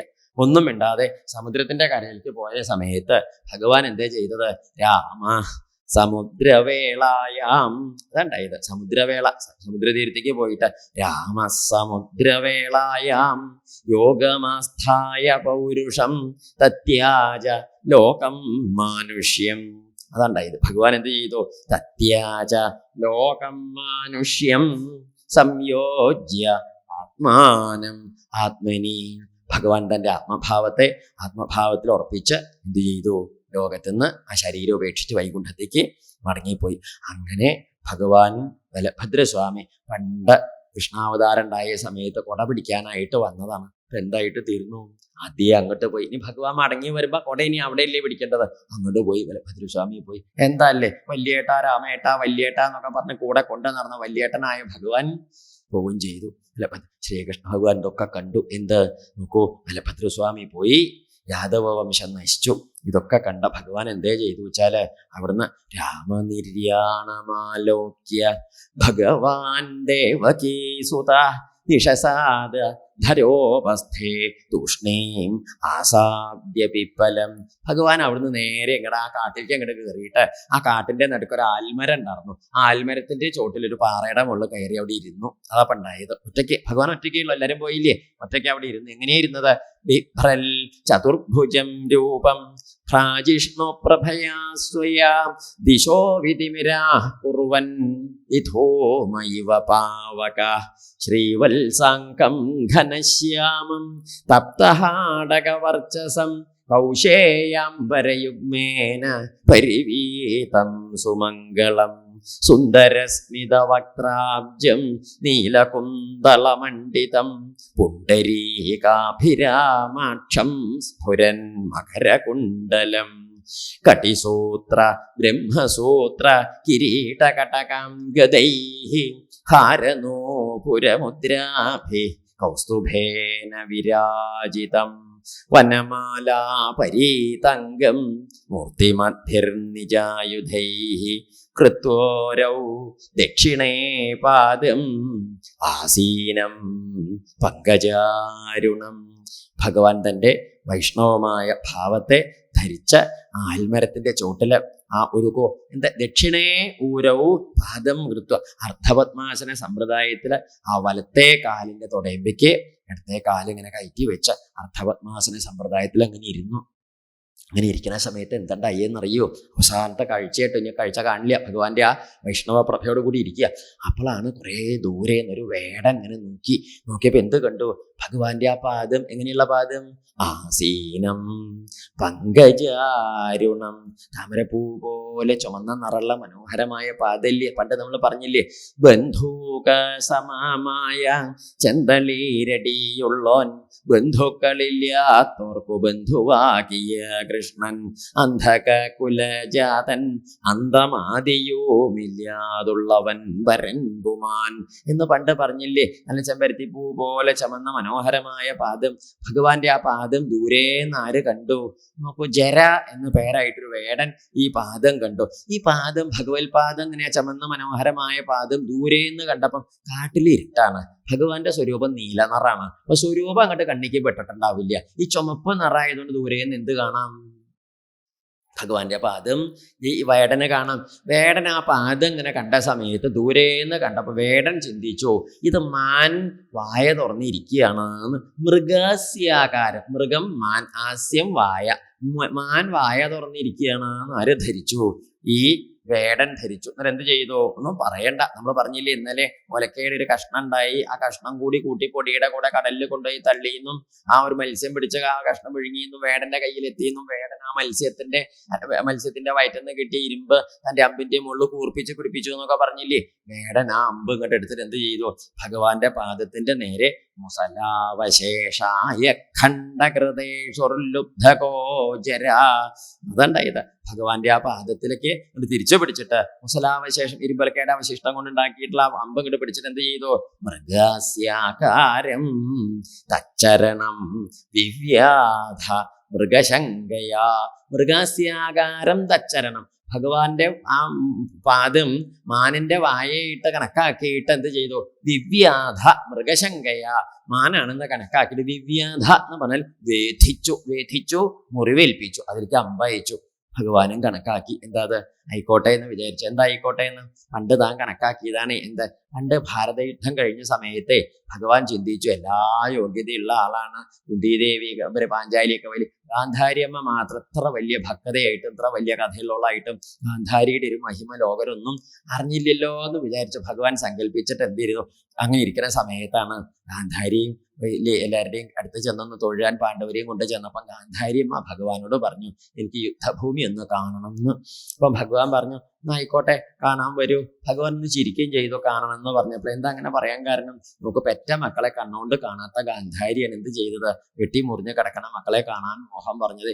ശരി അമ്മയെ വരൂ എന്ന് പറഞ്ഞ കുന്തി, ഗാന്ധാരി, പാഞ്ചാലി, ഉത്തര, സുഭദ്ര, എല്ലാവരും ഭാരത സ്ത്രീകളൊക്കെ ഉണ്ട്. എല്ലാവരും കൂടെ കൂടിയിട്ട് ഇങ്ങോട്ട് പോന്നു. ഭഗവാന്റെ കയ്യും പിടിച്ച് ഗാന്ധാരിയമ്മയും അങ്ങനെ നടന്ന് പോയി. കണ്ട സമയത്ത് അന്ന് ഗാന്ധാരിയമ്മ ഒരു കാര്യം പറഞ്ഞത് നമുക്ക് ഓരോന്ന് കണ്ടിട്ട് പറഞ്ഞില്ലേ, കൃഷ്ണ നീ ഇതൊക്കെ കാണുന്നില്ലേ ഓരോന്ന്?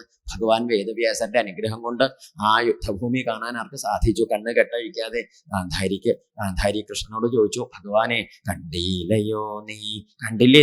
കണ്ടില്ലയോ നീ മുകുന്ദ, ധരണിയിലുണ്ടായ വമ്പരിൽ മുമ്പൻ ഭഗദത്തൻ തൻകരിവീരനരികെ ധനുസുമായി സംക്രന്ദനാത്മജനൈത ശരത്തിനാൽ വീണിതല്ലോ കിടക്കുന്നു.